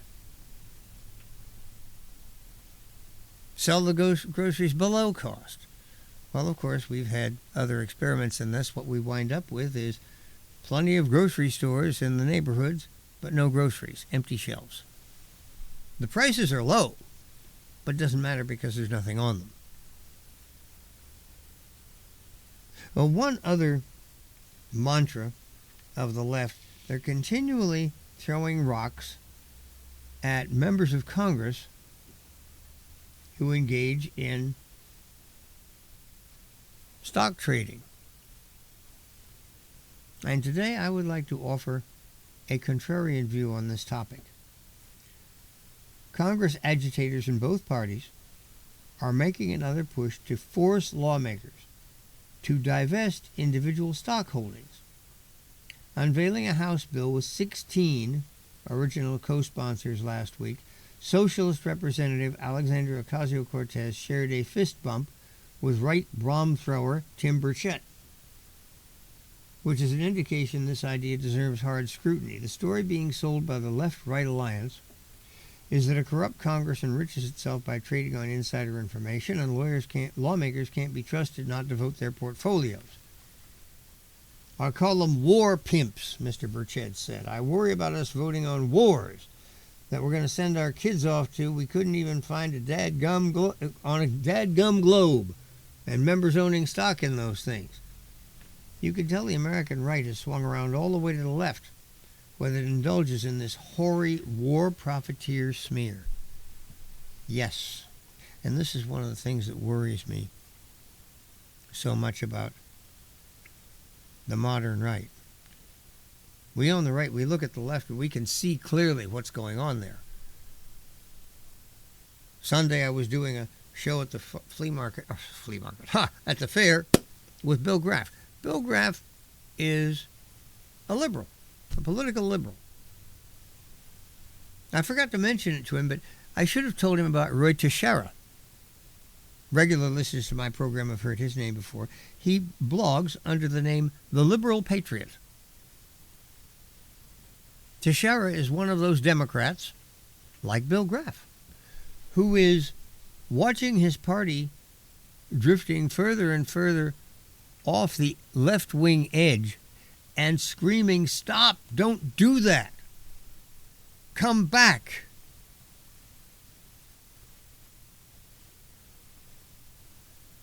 I am one of those Republicans who looks at my party lockstep marching off after Donald Trump, who is producing some good policies and some good results, and who is also producing some chaos and some poor results. He has not yet brought prices down, and Democrats are beginning to talk about that. Zoran Mondami screams about affordability, and he's leading in the polls to become the next New York mayor. Many voters, they're low information people. That's what Rush Limbaugh used to call them, low information voters. They hear somebody say affordability, oh yeah, I'd like things more affordable, and they vote for them. They don't stop to think, what are they going to do to make things more affordable, or is it going to work, or is it going to be real? Donald Trump promised to bring prices down. He hasn't done it yet. And many of the policies that he has implemented won't move in that direction. I'm a Republican. I worry about that. I keep thinking to myself, to all the Trump people, hey, come back here. Keep the good stuff. Shut down the border. Deport illegal migrant criminals. I want them gone. Enforce the law. I want safe streets. But some of this other stuff is Captain Weird. So both parties are going off towards the edges. Wouldn't force stock sales deter successful people from running for office? Yes, exactly. Ocasio-Cortez says, if anyone says, this isn't fair, I'm going to have to divest all my stocks if I run for Congress. Maybe you should stay home. It's interesting to hear her say that. As a basic model over the years, this is how most members of Congress, particularly the House of Representatives, this is where they've come from. In a congressional district, you have people who are successful. They are enterprising. In the process of becoming successful, they have developed reputations for competence, reputations for how good they are to work with, etc., etc. And these successful people tend to accumulate wealth. And these are also the kind of people that have traditionally been selected by parties and selected by voters and sent to Congress. And here's Alexandria Ocasio-Cortez saying, no, people like that shouldn't be in Congress. She added that millionaires are overrepresented in office. There are a little too many here. So banning stock ownership can help level the playing field. She'd prefer a Congress full of non-profit lawyers who've never worked in business. The 2012 Stock Act already prohibits Congress from trading on non-public information. If that law needs stronger oversight or enforcement, fine. Transactions over $1,000 are publicly disclosed. Constituents are always free to fire a congressional day trader. Only about half the Senate and a third of the House held individual stocks last year, according to a journal analysis, but voters can judge if that's disqualifying. President Trump didn't divest his assets to resolve business conflicts, and the public put him in office anyway. There are 535 members of Congress, so even if they were trading randomly, it wouldn't be too hard to find some transactions that could look bad. News stories promising scandals sometimes note deep into the text that the politician in question says that the portfolio is run by some outside financial advisor. An academic study of congressional trading from 2012 through 2020, that's 8 years, found no evidence of superior investment performance but returns consistent with random stock picking. The bill backed by Ms. Ocasio-Cortez and Mr. Burchett would force Congress to liquidate individual stock holdings within 180 days. Newly elected members would be given 90 days to comply. Stocks owned by spouses and dependent children would also be covered, and there's no exceptions for assets in a blind trust. Wow. So run for Congress and impoverish yourself. That's attractive. Because stock fire sales can be hugely expensive, the bill also lets members of Congress get a certificate of divestiture under the Revenue Code, permitting them to reinvest liquidated proceeds while deferring taxes. Advocates of this carve-out say it's needed to pass the legislation, otherwise not only existing members, but anyone who wants to run for Congress could face a big tax bill upon being elected. Rhode Island Representative Seth Magaziner said, yet approving special tax treatment for politicians is a strange anti-establishment cause. Congress is full of lawmakers who are brazenly breaking the current ban on insider trading. Why would they respect Ms. Ocasio-Cortez and Mr. Burchett's bill? Why aren't blind trusts a real solution? If conflicts of interest are so dire, why not apply the same limits to congressional staff or the president, who has far more power to move markets? This summer, a Senate committee advanced legislation to ban trading and require stock divestment, including by the next president and vice president. The only Republican to vote yes was Josh Hawley, another populist thespian trained at Yale and Stanford. It's worth listening instead to a former CEO in the Senate. It's legislative demagoguery. We do have insider trading laws. We have financial disclosure, said Wisconsin Senator Ron Johnson. You could relabel this law, quite honestly, the Career Politicians Protection Act, because it'll make so unattractive for people to give up their businesses. To AOC, that's the point, which is why this effort deserves to fail.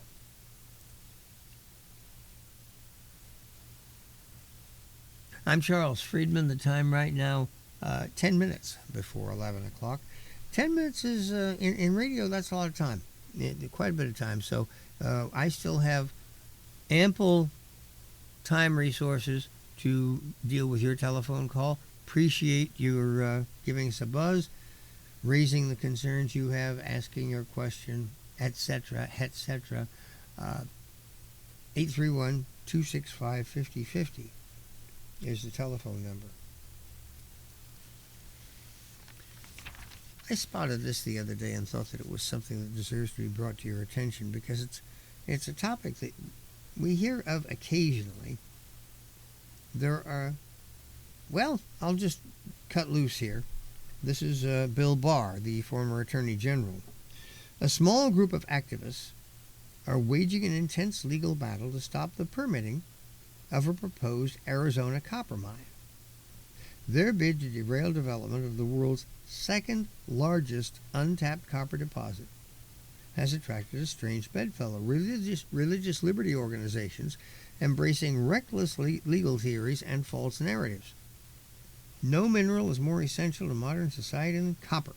Immense quantities are required to carry electricity throughout the economy, drive new technologies like artificial intelligence, and power the defense systems that keep our nation safe. Self-sufficient only 30 years ago, the U.S. now relies on imports for half of its copper needs. Maybe that's why President Trump slapped heavy tariffs on copper, just to make sure that any American who wants it has to pay more for it. The U.S. now relies on imports for half of its copper. As world demand soars, the International Energy Agency projects a 30% shortfall in global supply in 10 years. The deposit found in Arizona's Copper Triangle, an area of intense mining for more than 150 years, is a behemoth. When developed, it could supply a quarter of the U.S. copper demand for the next 40 years. This must be a monster. This is as big as the Anaconda strike up in Montana.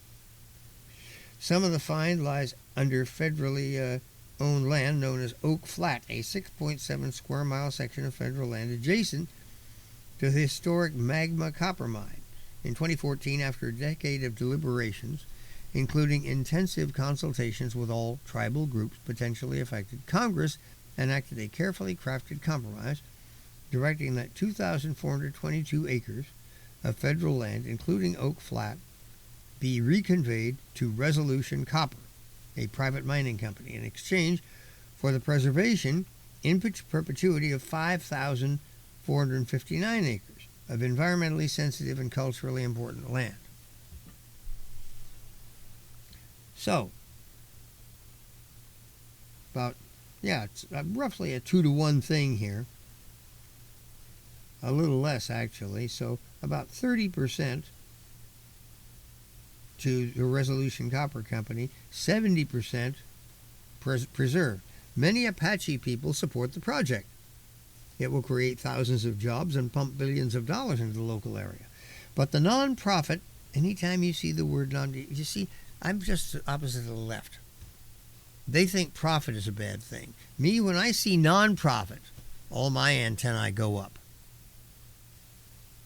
If you're not making money, which is a valid reason for doing anything, if you're not making money, then just exactly what are you doing? Because it's a cinch that you're doing something. You have a reason for whatever your activity you're indulging in. If it isn't the good, clean, honest one to make money, then what is it? But the nonprofit Arizona Mining Reform Committee and members of the San Carlos Apache tribe, one of several Apache tribes in the region, sued to block the land exchange that Congress directed. They claimed Oak Flat is sacred ground with deep spiritual meaning on the site of religious ceremonies that can't take place anywhere else. The plaintiffs assert First Amendment protection of free exercise of religion and the Religious Freedom Restoration Act guarantee these believers the right to use this property in perpetuity and prohibit Congress from using the land for a mine or anything else that would disrupt their religious worship. So far, the courts have repeatedly rejected these claims under long-standing Supreme Court precedent, recognizing that the government doesn't substantially burden religious practice when it chooses how best to manage its own property. Every American has the right to practice his religion freely in his own home or private place of worship, but no one has the right to demand perpetual access to federal property for religious worship or any other purpose. Courts are required by judicial precedent to take plaintiffs' religious assertions at face value, but the actual record falls far short of demonstrating that Oak Flat has long been widely considered sacred by the Apache and is needed to exercise Apache religion. Dale Miles is the former San Carlos tribal historian, attests that no one considered Oak Flat sacred until a recent mining controversy. That a mine shaft was built there in 1970 without a peep of opposition. Religious ceremonies and rituals have generally been held at dozens of sites within the reservation. There is no long history of using Oak Flat for ceremonies. Harrison Talgo, former tribal chairman, has said that Oak Flat isn't sacred and that many tribal members support the project but are afraid to challenge current tribal leadership for fear of losing tribal services in retaliation. The plaintiffs' legal theories would also overthrow long-settled principles and take religious liberty law on an untenable course. Governance would be impossible if government were prohibited from taking any actions on its property that have the incidental effect of constraining religious activities. The law is clear. Government may not impose coercive requirements or on religious adherents that compel or induce them to violate their own religious beliefs, nor may it discriminate against religious believers by denying them an equal share of rights enjoyed by other citizens. But Congress's decision to transfer a parcel of federal property to an Arizona-based mining company not a Chinese company, as plaintiffs falsely allege, plainly involves another discrimination, neither discrimination nor coercion. Flat land. Oak Flat is public land, But the government has no obligation to provide public property, either land or funds, to support or enable particular religious activities. The government may choose to make public resources available to private persons. When it does, by an opening of public land or to private recreation, it can't exclude persons simply because they wish to engage in religious worship. But when government decides not to provide particular resources to the public, as in the case of Oak Flat, it is not required to continue providing access to those resources forever just because the people requesting access are motivated by spiritual concerns. The graveness of the plaintiff's position is that when any person sincerely deems public land sacred, he effectively establishes a perpetual right to enter and use the land for religious purposes. But as a federal appellate court explained, that is legally untenable. All citizens have a stake in public property, and the Constitution entrusts Congress to manage it for the public at large, not solely by conferring unique privileges on particular groups who choose to undertake religious worship on public land.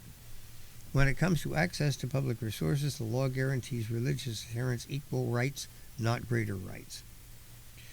Plaintiffs are poised to wage a protracted fight to stop this project, but their radical attempts to remake religious liberty laws, if accepted, could disrupt Congress's effort to use swaths of the country for the public good.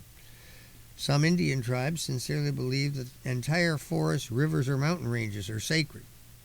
That belief alone doesn't entitle them to block needed infrastructure or projects like Resolution Copper that are essential to the American economy. Once again, Bill Barr, who's, from the time he was Attorney Trump right through to this, I don't remember ever seeing any communication from him that I took exception to. Bill Barr is a brilliant legal mind and a very clear thinker. Okay, we have just a few seconds left before once again making room on the broadcast side for news, weather report, 6 minutes of that, and then back for hour number 3 of today's Charles Freedman program presentation, News Talk. We thank Mark for giving us a call during hour number 2 today, and hope that during the third hour, some other person, or persons, love it if it was more than one, will step up and give us a buzz and share their ideas. Okay, I'm Charles Freedman. This is News Talk from 9 to noon on a lovely Monday, first day of the week. I'll be back in 6 minutes. Thanks for being with us. Okay, bing. And what do we have? Okay. Kamala Harris breaks her silence. Aide breaks silence. Okay, we've heard a lot. Kamala Harris recently, she has her book out, and she said, my staff turnover was normal. Well, even 3 years ago, we knew that wasn't true. Here is a Kamala Harris aide speaking out.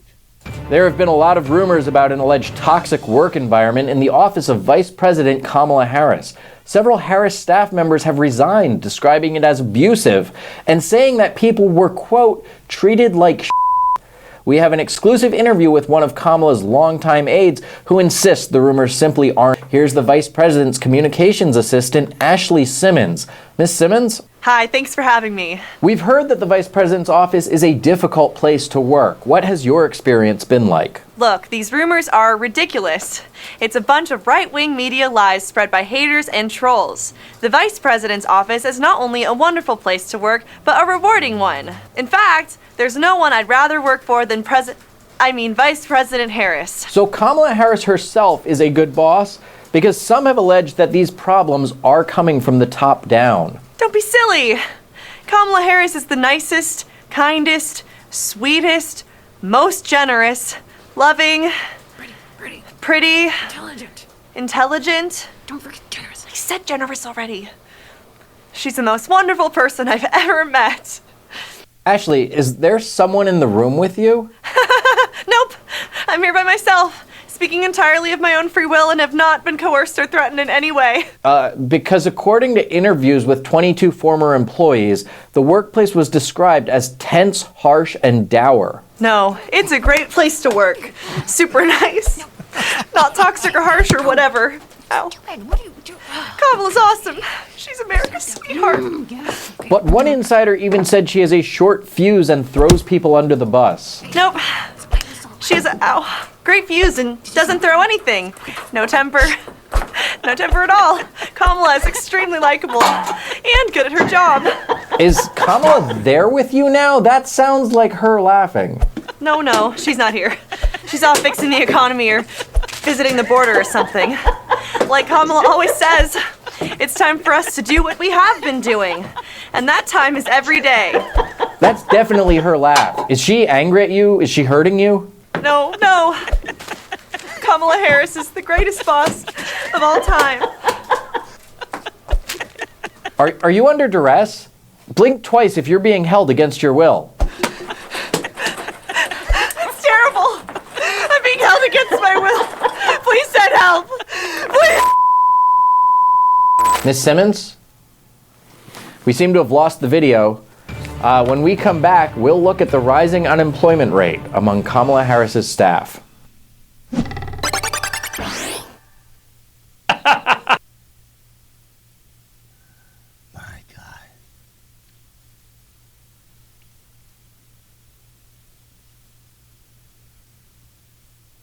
Is the hustle. It got me through school, a new job, and getting into my... There's so much I can sell. And now...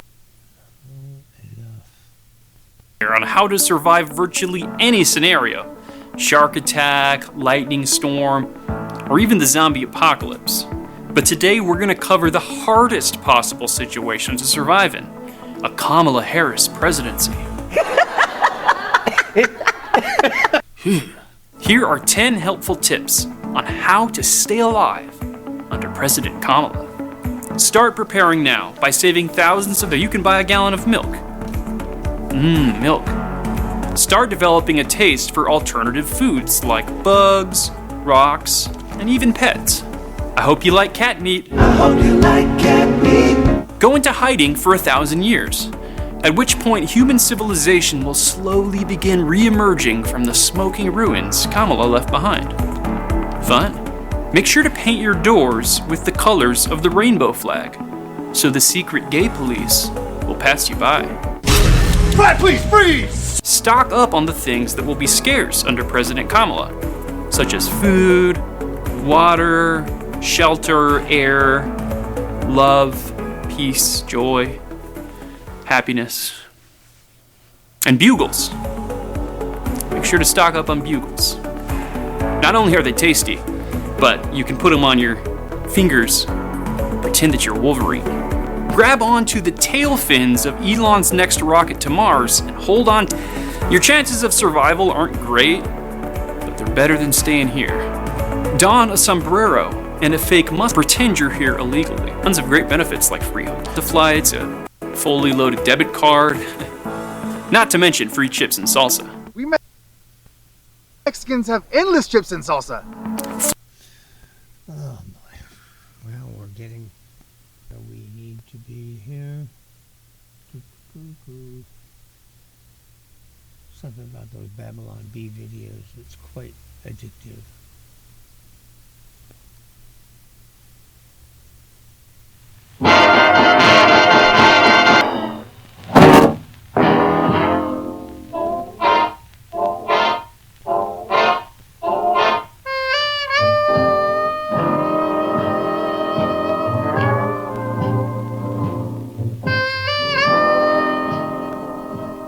Hour number 3 begins. It's a Monday here on the Charles Freedman radio program. Telephone number remains 831-265-5050. We've had one call so far today. You can be number 2 and try harder.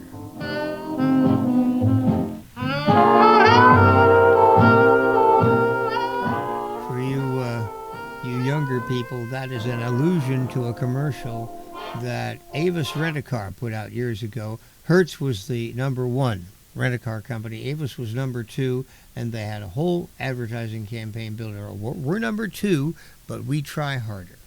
And it was fairly successful. They increased their business with that. And some of us still use the slogan, but we give credit to the advertising. Yeah, I wonder how many of the turns of speech that we find ourselves using. Please so-and-so, I'd rather do it myself, came from an old Alka-Seltzer commercial. Yeah, a lot of things that sneak their way into our speech patterns were actually put there by Madison Avenue and the advertising business.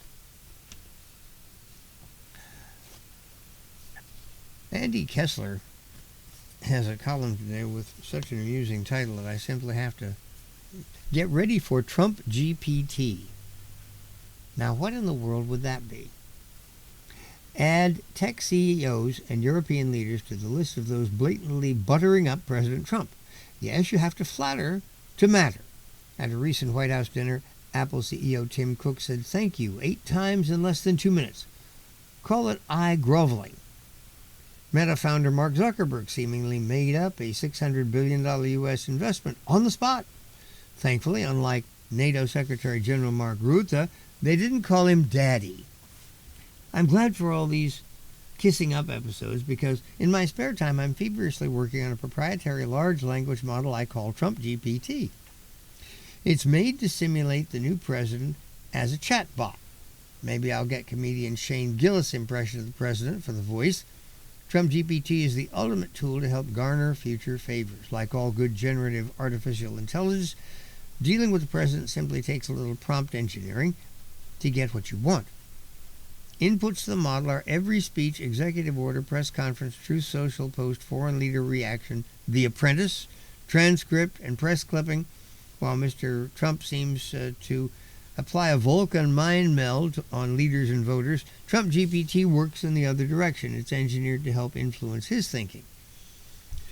To maximize ability, stick with short words.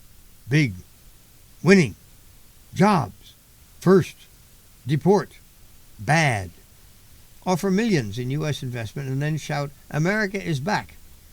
Propose deadlines, but don't worry if they're later missed. And, of course, flattery will get you everywhere. If you want tariff exemptions, open with Deputy Chief of Staff Stephen Miller agrees with me on this. Mention working people, factory jobs, closed borders, rebalancing, China's ripoff. It'll get noticed. Mimic Mr. Trump's phrases. Incredible. Never seen anything like it. Fake news. Witch hunt. This has been found to improve the effectiveness of Trump GPT's bigly. Loyalty pledges are a plus. MAGA mentions won't hurt. I'd sprinkle a few Ultimate Fighting Championship anecdotes. What the heck? Add a few Kid Rock lyrics if you know them. Try da-dang, da-bang, diggy-diggy-diggy. Whatever that means. Trash the woke. Bash China. Gnash at Europe. Mention golf. I saw you cut the dog leg on number 14 at Pebble. Tout Trump coin. It needs the help. When following these sycophantic prompt rules, I was surprised at how great Trump GPT's output sounded. The mystery of AI. Mention enemies, real and perceived. The Ivy League. Effete elites.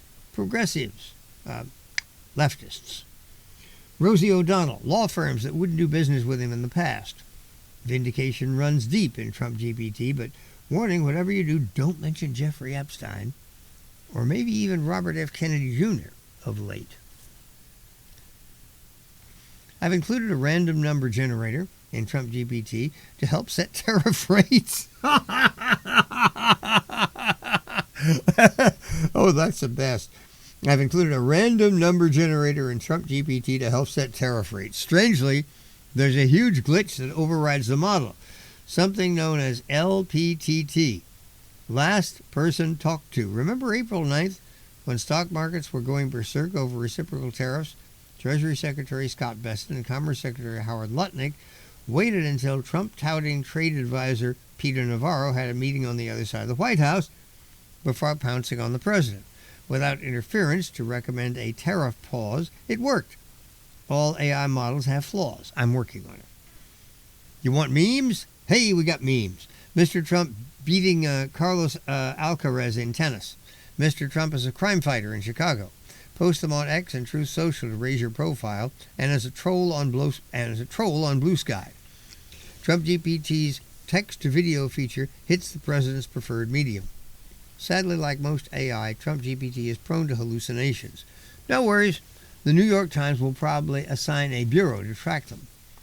Until he is shown the door, the machine-learning-brained Elon Musk was the human embodiment of Trump GPT, especially when it came to getting what he wanted. The cabinet followed quickly, and does Press Secretary Carolyn Leavitt have a direct Neuralink brain connection to the president? She's that good. Or is it the other way around? Sometimes Trump GPT doesn't work. It gets stumped. Then it's time to bring out the big guns to get what you want. Compare him to great statesmen, the Mount Rushmore presidents, or get his jealousy up by invoking stories of power-touting autocrats like Vladimir Putin and Xi Jinping. Or call him supreme leader, like Kim Jong-un or the Ayatollah. You could even mention Mr. Trump's prospects for the Nobel Peace Prize. Wait, didn't Yasser Arafat win one? Try a variation of Special Envoy Steve Witkoff's line, "You're the single finest candidate since this Nobel Award was ever talked about." If that still fails, you might need to use Boeing 747. As I've noted, with the fleshy version, the admittedly fictional Trump GPT operates in 3 modes: trolling Trump, transactional Trump, and transformational Trump. The latter is much like the elusive artificial general intelligence of Silicon Valley's AI dreams, but we're still seriously awaiting its arrival. The one line that really got me there, I've included a random number generator in Trump GPT to help set tariff rates. That is actually how it sounds from one day to the next. I'm Charles Freedman. The time is, 11:15. I have my telephone line wide open for you to make a telephone call and just talk about what you want to talk about. 831-265-5050 is the number. I have an email from Rich, residents in Aptos. This is according to KSBW Action News 8. Residents in Aptos are increasingly concerned following a recent surge in home burglaries, prompting heightened security measures and vigilance. Well, the attitude of the county government will probably be, well, Aptos, those people are well off, let them pay for their own security. But of course, never mind the fact that they're paying taxes for police services, they're not supposed to have to pay for their own security. And neither are you or I. One more piece of spam. And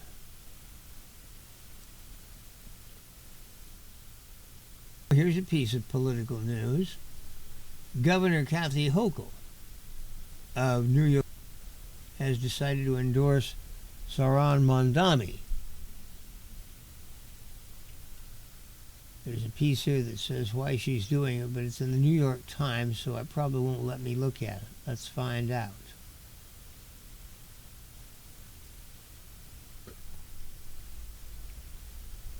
Now it's here.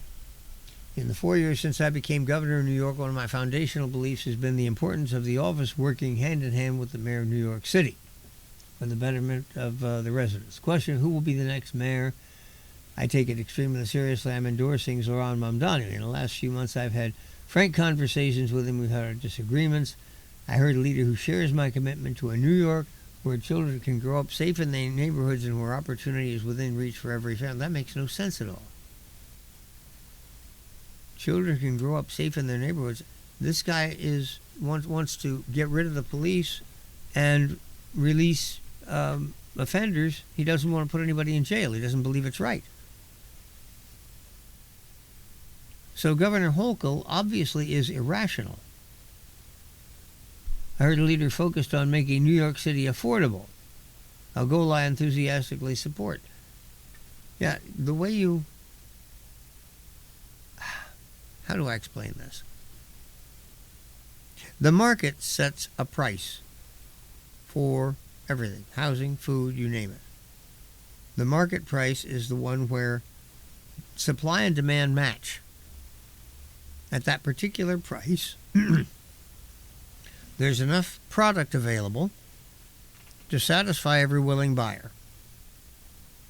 If gasoline is $3 a gallon, there's enough gasoline there at $3 a gallon to satisfy everybody who wants gasoline.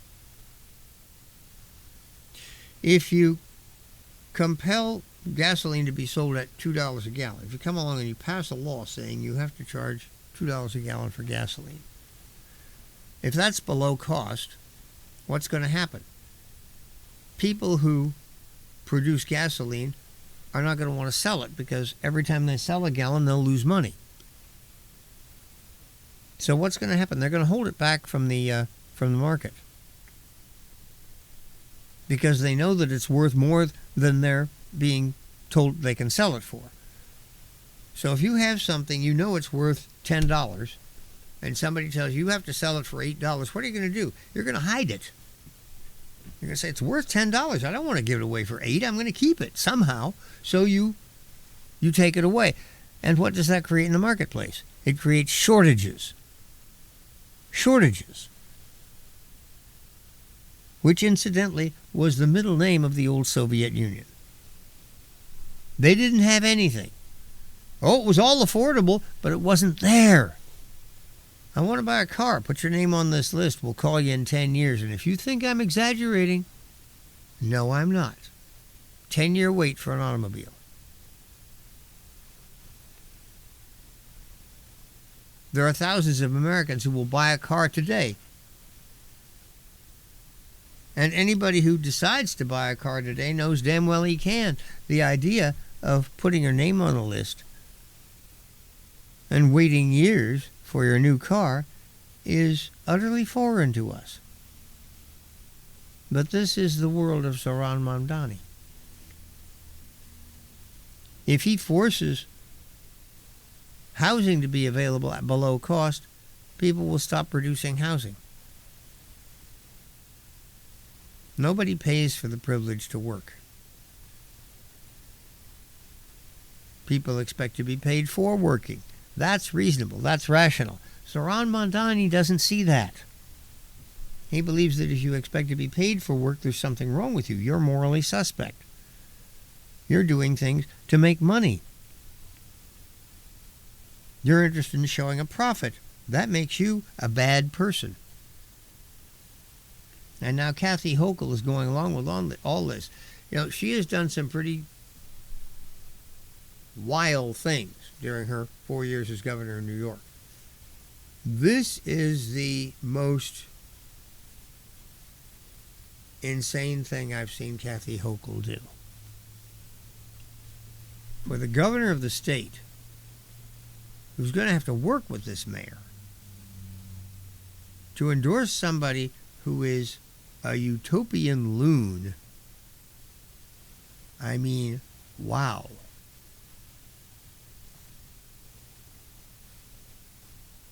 Well, she's the one who signed bills to do away with cash bail and other things that have, you know, she's talking about making children growing up safe in their neighborhood. Kathy Hochul has taken definite actions to reduce that, to make it less and less likely. We discussed the need to combat the rise of anti-Semitism. I've been glad to see him meet with Jewish leaders. Yeah, he meets with self-hating Jews who loathe and despise Israel and side with Hamas. His latest on Intifada, he says, I won't use that word. I'll stop using that word. Well, that's mighty good of you. 100 years ago, we might have felt really good about a Klansman who said, well, I just won't talk about lynching anymore. Won't talk about that. No, that's unfortunate. Good Klansman. Nice Klansman. We won't talk about Intifada anymore. Nice terrorist. Good terrorist. Give me help.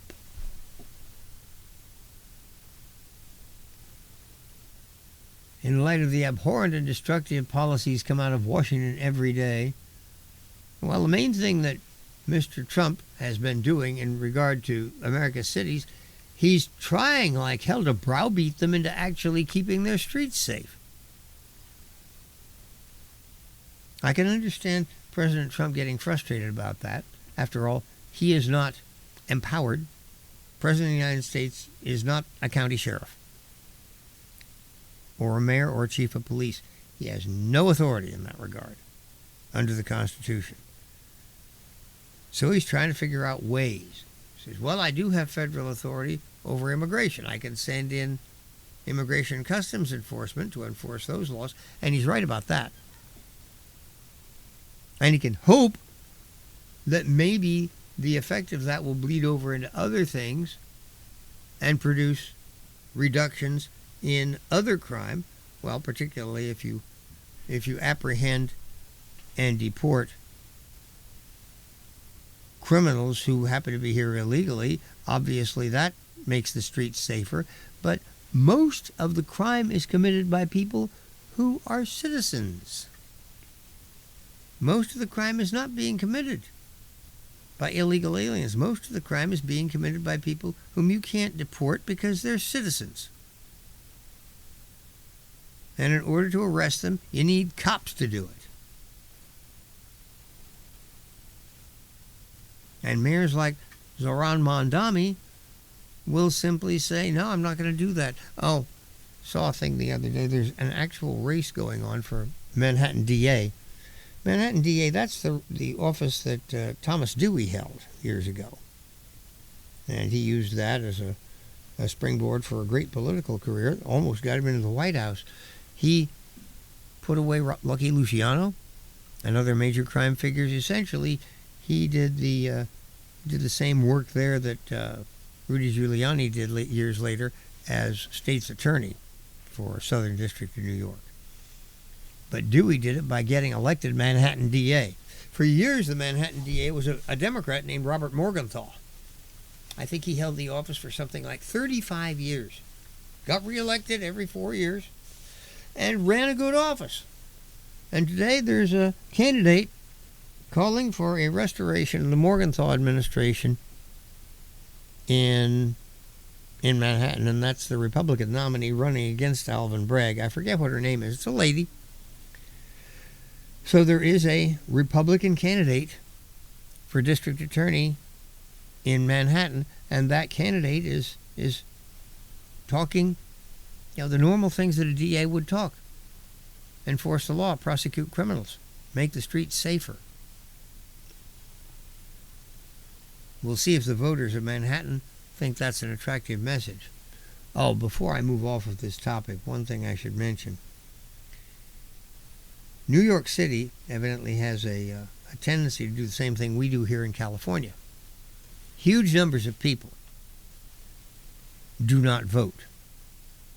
The votes that it would take to elect a sane mayor of New York or a sane governor of California, the votes are there. They just don't show up at the polls at all, period. Now, I've been doing talk radio for ages and ages, and for many years I have called down the fires of hell on non-voters. Now, I specifically told them, if you don't vote, don't bother to call my program. I have no interest in what you have to say. If you don't vote, to hell with you. If you don't vote, you don't count. You removed yourself from the gene pool. But the good thing about it is, this is one of those sins which you can erase. All you have to do is repent and atone. In other words, start voting. Register and vote. And let's have no quibbling about, I don't know, my vote will make any difference. Well, if you don't cast it, it sure as hell won't. And in this instance, I am practicing what I preach. I have voted faithfully in every election in which I have been eligible to vote ever since I first registered at the age of, was it 19 or 20? I think that was when the The constitutional amendment to lower the voting age was ratified. I was not yet 21. And I started voting immediately. And I've never skipped an election, even a local special election. I'm one of the hardy few who always shows up. In today's America, the people who don't vote are the ones who actually would have an interest in effecting a change. Maybe they're just demoralized. I know here in California a lot of people say, oh, why bother? They're all going to win anyway. Well, as long as that's your attitude, then it's a self-fulfilling prophecy, you see? It's essential that the people who are being damaged by the autocracy in Sacramento, and Mark, thank you very much for that in the preceding hour, the people who are seeing their power bills go up, seeing their electricity and housing go up, seeing their electricity become less dependable, seeing their water bills go up, being told that maybe water's going to be rationed, all of this stuff, this is due to poor governmental policy.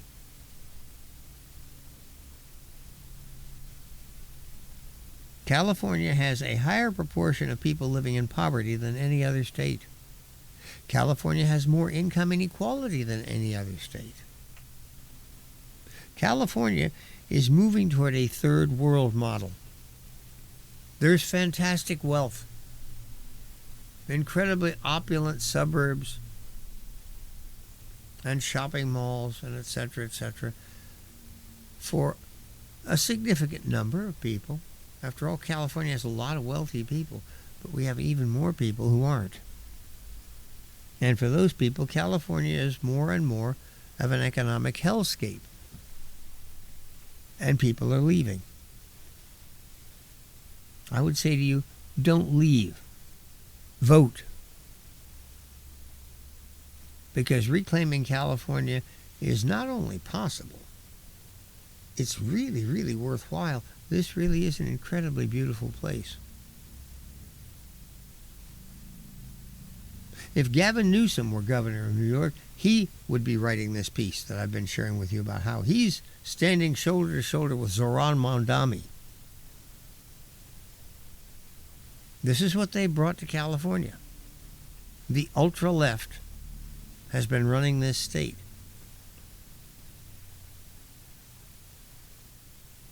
Centrist policies would be appreciated, thank you. And I think there's still a centrist majority in California. Okay, it's the bottom of the hour. 831-265-5050 is the telephone number. I'll be back in 2 minutes. Greece is cheap. But the airfare costs a fortune. Paris? Not much closer, and again, airfare... What about Puerto Vallarta? Let's face it, flying anywhere is just too expensive. Wait, what's this? Low-cost airlines. With one call to low-cost airlines, you'll drastically slash your travel costs. We're talking low is favorite test. Where would you like to go? Australia? Wow, that's cheap. So why wait? Call how crazy cheap it is to fly anywhere in the U.S. or international. Our prices are so low, we can't publish them. The only way to get them is to call to instantly hear the most amazing best deals on airline travel. It's that easy. So call now and start packing. 800-704-1662. 800-704-1662. 800-704-1662. That's 800-704-1662. Attention content producers. Access to a complete digital media production facility at Satellite Co-working and Digital Media Studio on SoCal Avenue. Easily rent video and audio equipment, a studio with green screen, editing suite and audio booth, all at can't say no rates. Schedule a tour to see for yourself at satellitecoworking.com. Mention Santa Cruz Voice for 20% off your first reservation. Cannabis is one of nature's most beneficial plants. Hello, I'm Jenna from Treehouse Dispensary in SoCal. In addition to the finest cannabis products, Treehouse dispenses information to those who want to know how to use cannabis for maximum benefit. Though we aren't medical professionals, we do know how cannabis science can help you. You must be 21, but no appointment is necessary, and the information is free. And for those who already know what they want, Treehouse has an online ordering option at ourtreehouse.io and drive-through pickup. Hey, how about that? Just as that commercial ended, we got a phone call on the screen here. So let's go ahead and bring that along and find out who we have here. Good morning. Hey, good morning, Charles. It's Evan here. I heard my name. I figured I'd call in today for sure. You were on the topic of New York voting, and you were saying the voters aren't voting there. I find some of these three obstacles I'm reading can be a problematic. Closed primary system. If you're unaffiliated, and I kind of understand. I'm not a Democrat. I'm not a Republican. I think you guys have destroyed this country throughout the years, and I tend to vote independent or lean libertarian. Less government for me. But I guess these people are about 21% of New York electorates are locked out of primaries entirely. I don't get that. I think that's a bit frustrating for us people that really don't agree with any of these two big parties. Confusing registration rules. I guess to vote in primary, you have to change party affiliation months in advance. That doesn't sound great. And then I guess and then real quick, I apologize, limited voting hours too, I guess. Let's handle one thing at a time. Yes, sir. First of all, the primary election, the purpose of a primary election is to allow parties to choose candidates. That's what a primary election is about. A primary election doesn't put anybody into office, not a single person. So now the question, if you're not a Republican, I think it's reasonable to say, well, why should you be voting in a Republican primary to choose Republican candidates if you're not a Republican? It's the same for the Democrats or anybody else. There is a Libertarian Party in California, which you could join, and it used to be that they held a primary, the Libertarian Party primary, and you could choose candidates for that party.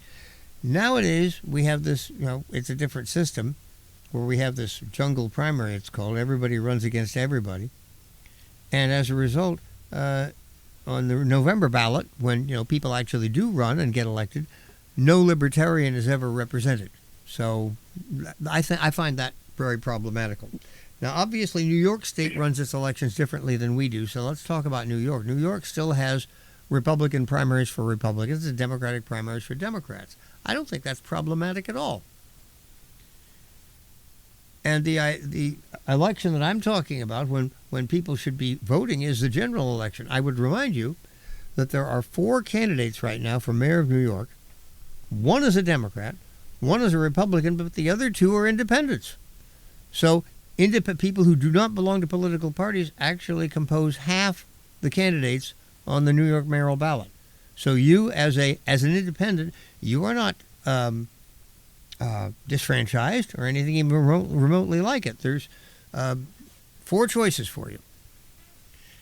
So there's really no excuse for not voting. You may not be enthusiastic about any of those people, but surely at least one of them has something to say or some program that you find essential.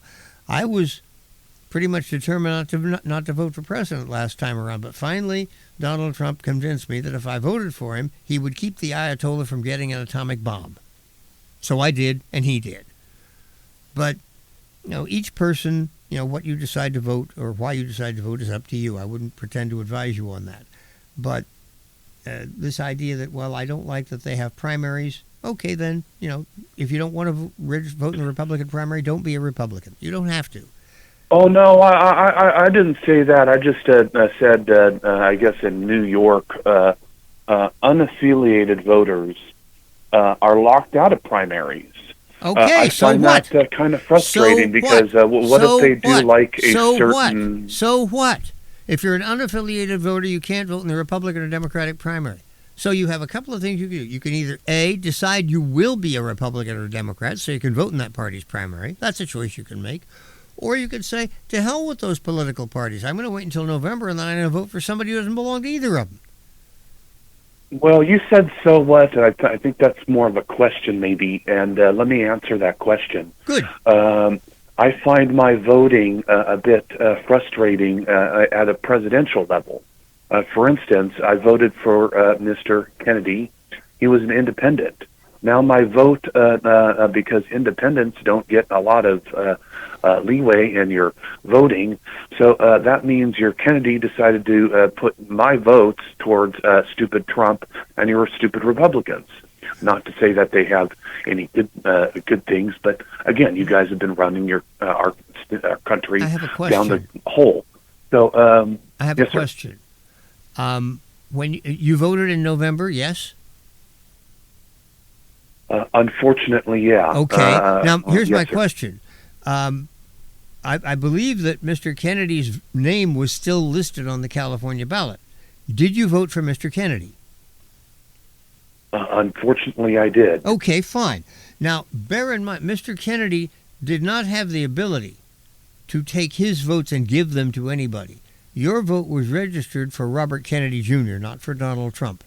Mr. Kennedy he ended his campaign and endorsed Mr. Trump and urged his supporters to vote for Mr. Trump, but you didn't take that advice. You said, no, I'm not going to do that. I'm going to vote for Bobby Kennedy anyway, and you did. And that's how your vote was counted. Okay. See, I apologize. No, I get my better information through you.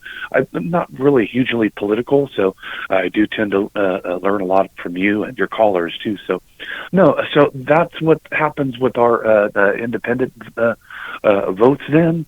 Does that happen all the time? No, as a matter of fact, the most recent really serious impact by an independent candidate was, you may remember Ross Perot running for president in 1992. He got about 1 out of 5 votes. As a matter of fact, if he hadn't been such a screwball, he probably would have won that election. You know, I don't know if you remember this or not, but he said and did some really strange things, complaining about people sabotaging his daughter's wedding and getting out of the campaign and then coming back into the campaign. It got pretty weird. But even in spite of that, Perot won enough votes to arguably tip the balance in between the other two candidates, to certainly make a difference.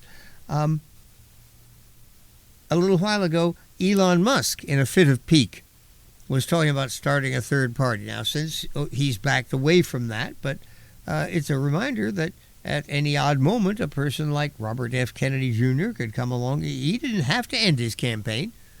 He could have continued, but the thing is, Mr. Kennedy, being somewhat of a marginal political character, he hadn't attracted a whole lot of support, unlike Ross Perot, say. But there's nothing to prevent it. But the point I was trying to make is that in the general election in November, I mean, once you have choices, maybe your favorite choice isn't there. In the last time around, my favorite choice wasn't there, but I voted. And in too many elections in places like California, New York, Chicago, crazy candidates get elected because only a third or 35-40% of the available voters actually show up and vote, which means that your majority didn't show up at all. I'd like to hear from the majority. I'm a part of that, honestly. I might be stopping my votes.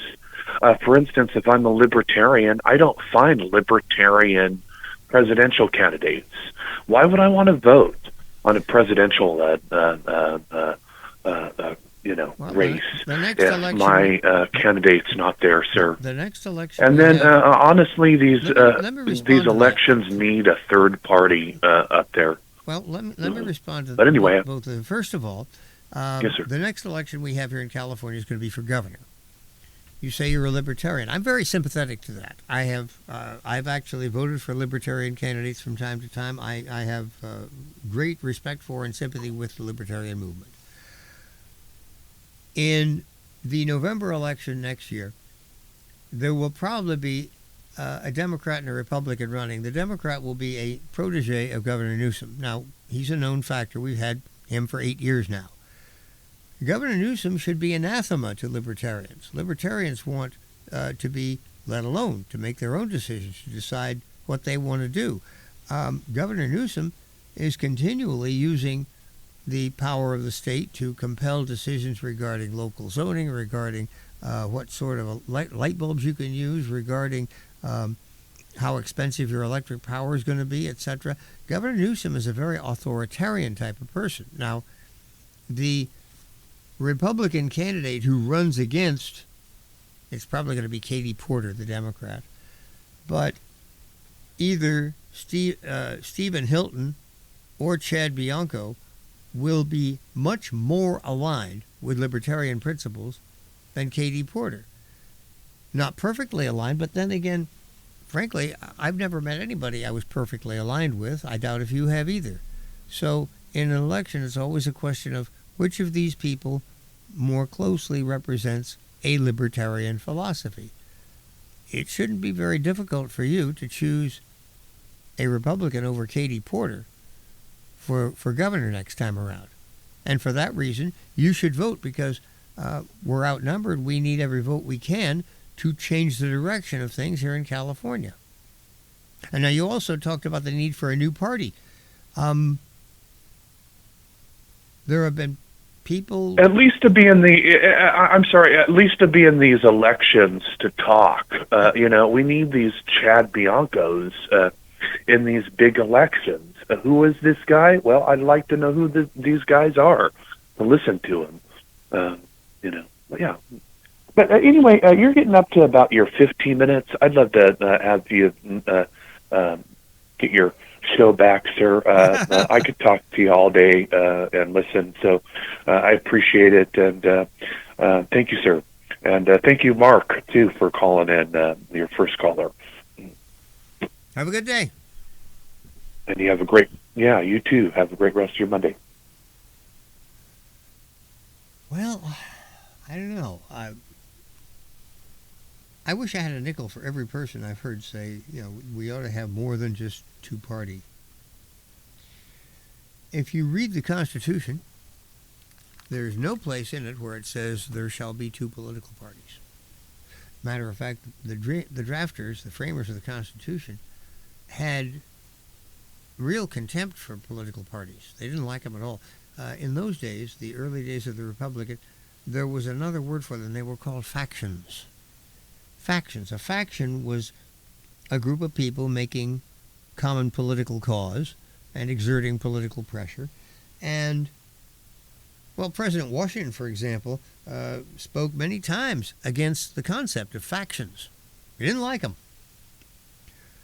These factions, by the time Washington's presidency had ended, so America's first 8 years under the Constitution, by that time, these factions had annealed themselves into two great political parties.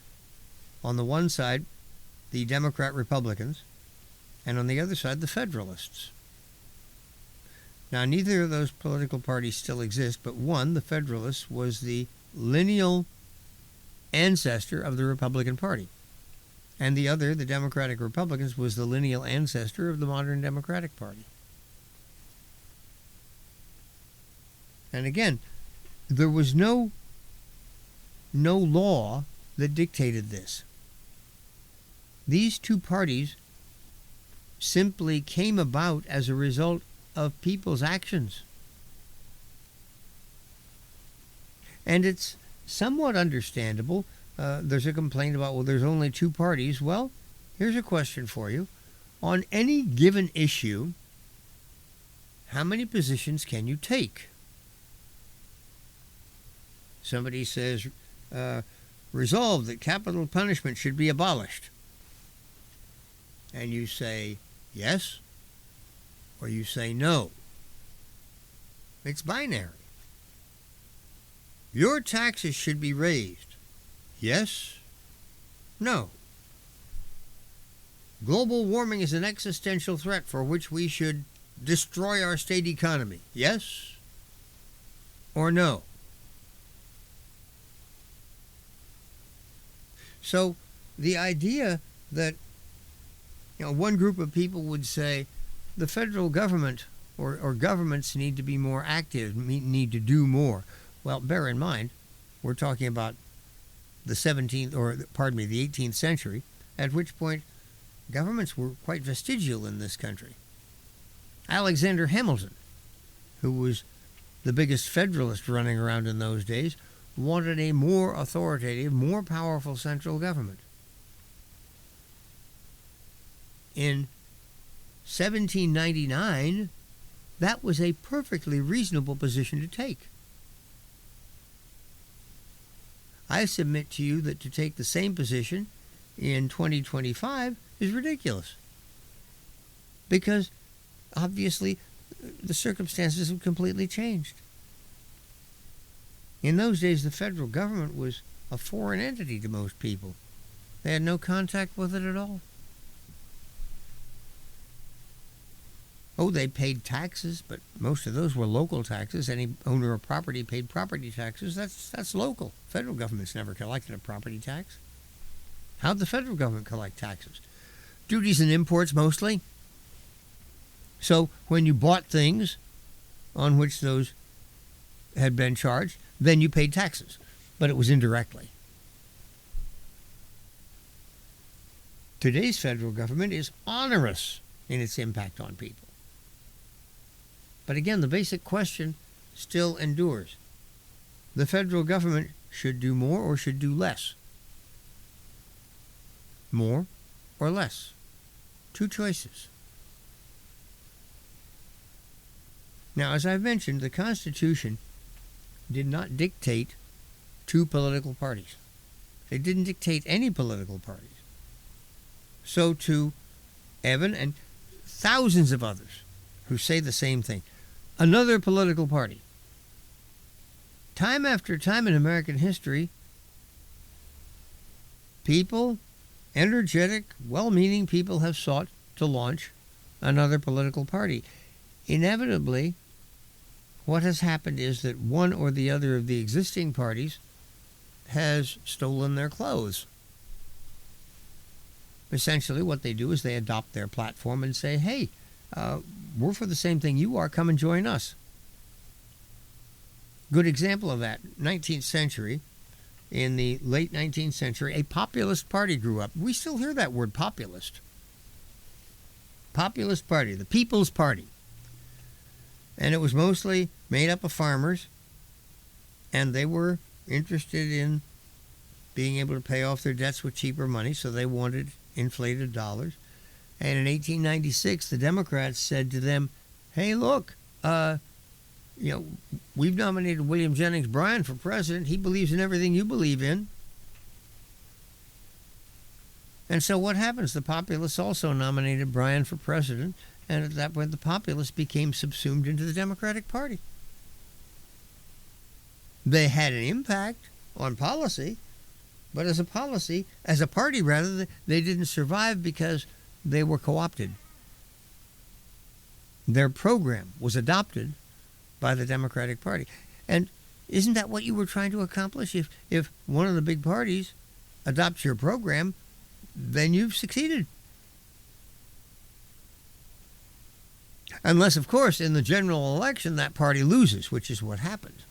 In 1896, Bryan was defeated.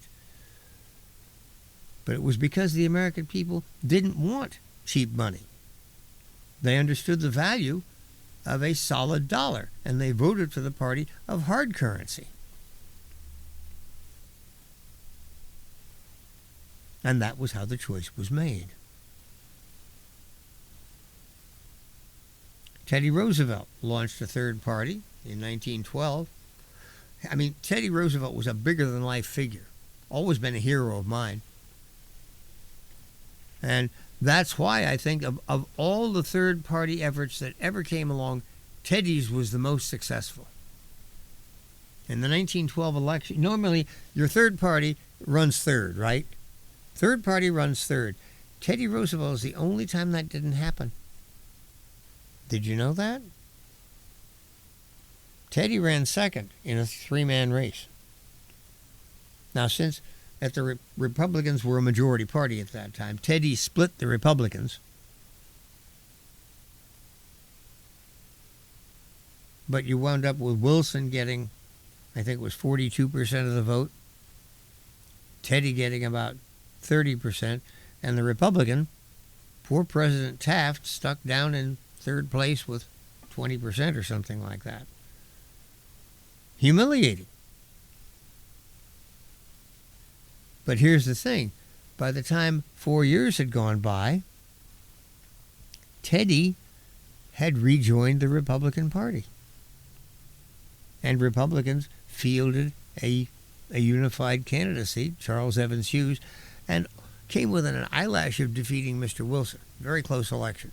One of the closest we ever had.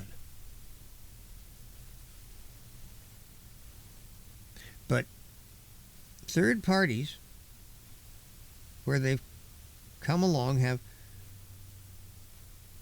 almost inevitably been co-opted by one or the other parties.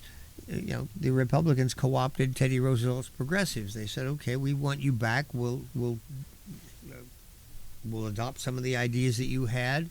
We'll make peace, and you come back to the Republican Party, and we'll get back together again and do battle with the real enemy."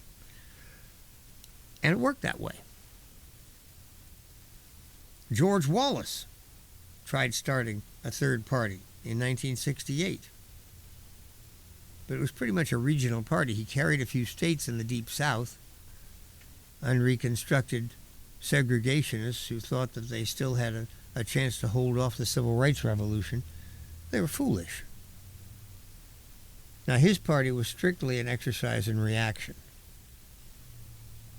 And for that reason, it didn't last very long. By the time 4 years had gone by, George Wallace was back in the Democratic Party again and running for president.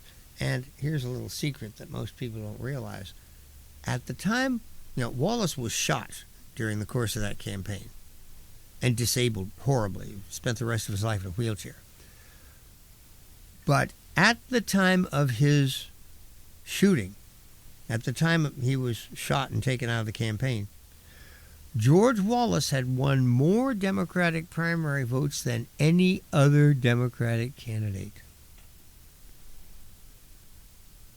Among the field of Democrats running for president in 1972, George Wallace had more votes than anybody else at the time he was shot. Now, would he have gone on to win the Democratic nomination? No way. But he had brought his people back into the Democratic Party, and they were making their voices heard loud and clear.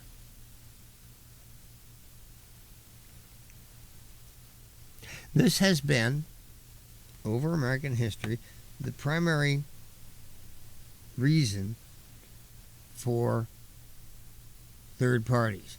Some issue comes along that people are excited about. A third party comes along that takes that issue and pushes it and gets one of the two major parties to adopt that position. So the question is, for Evan and for other people who talk about third parties, what are the issues that motivate you most? What do you care most about? Everybody, there's a number of issues out there that we care about. I understand that. But think about which one matters most to you. That's what I had to do last November.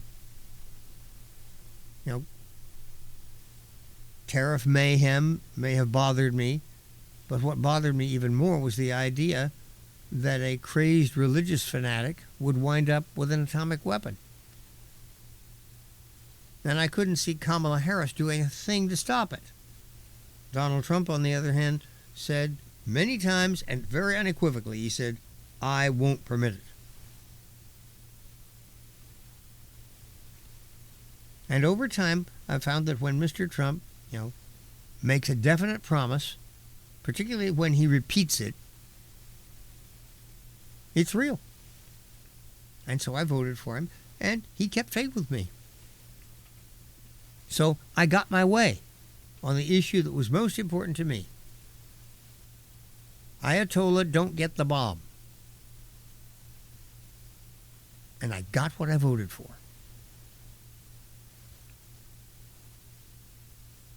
Bottom line, that's about the most you can ask for. If you get what you voted for, be happy.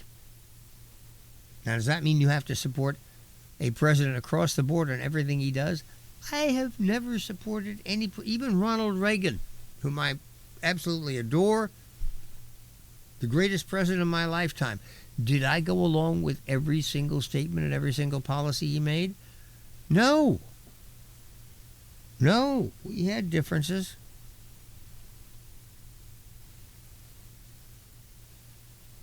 I have never met any other person with whom I always agreed. Even my dear mother and I used to have political disagreements. I admired and adored her more than anybody. And certainly respected. But sometimes we saw things differently. It's because human beings are unique. I'll tell you this, if I ever ran into somebody, I got to talking with them, and I found that I agreed with everything they said, that would freak me out, man. I would really, really be, what in the world is going on here? This isn't possible. Something must be going on here. Maybe I'm being influenced somehow. Maybe I'm being hypnotized. Maybe my will is being subverted. The idea of agreeing with somebody on everything is so incredible as to be absolutely impossible. So to Evan and the other Evans of this world, I understand you're frustrated that you don't find a candidate that you agree with on everything. Cheer up, you never will. That's not the idea. The idea is you have, in any given election, a couple of choices. In 92, we had actually 3 choices.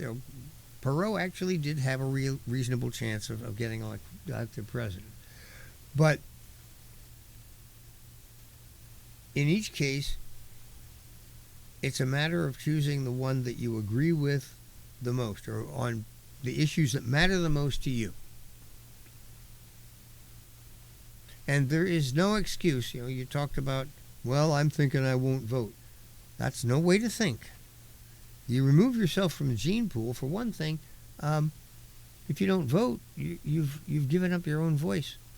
I've said many times on this program, if you don't vote, I'm not interested in what you have to say, because when you had the opportunity to cast your vote, you whiffed. Your casting your vote is your right to bitch and gripe. It's noon at Santa Cruz Voice. See you tomorrow.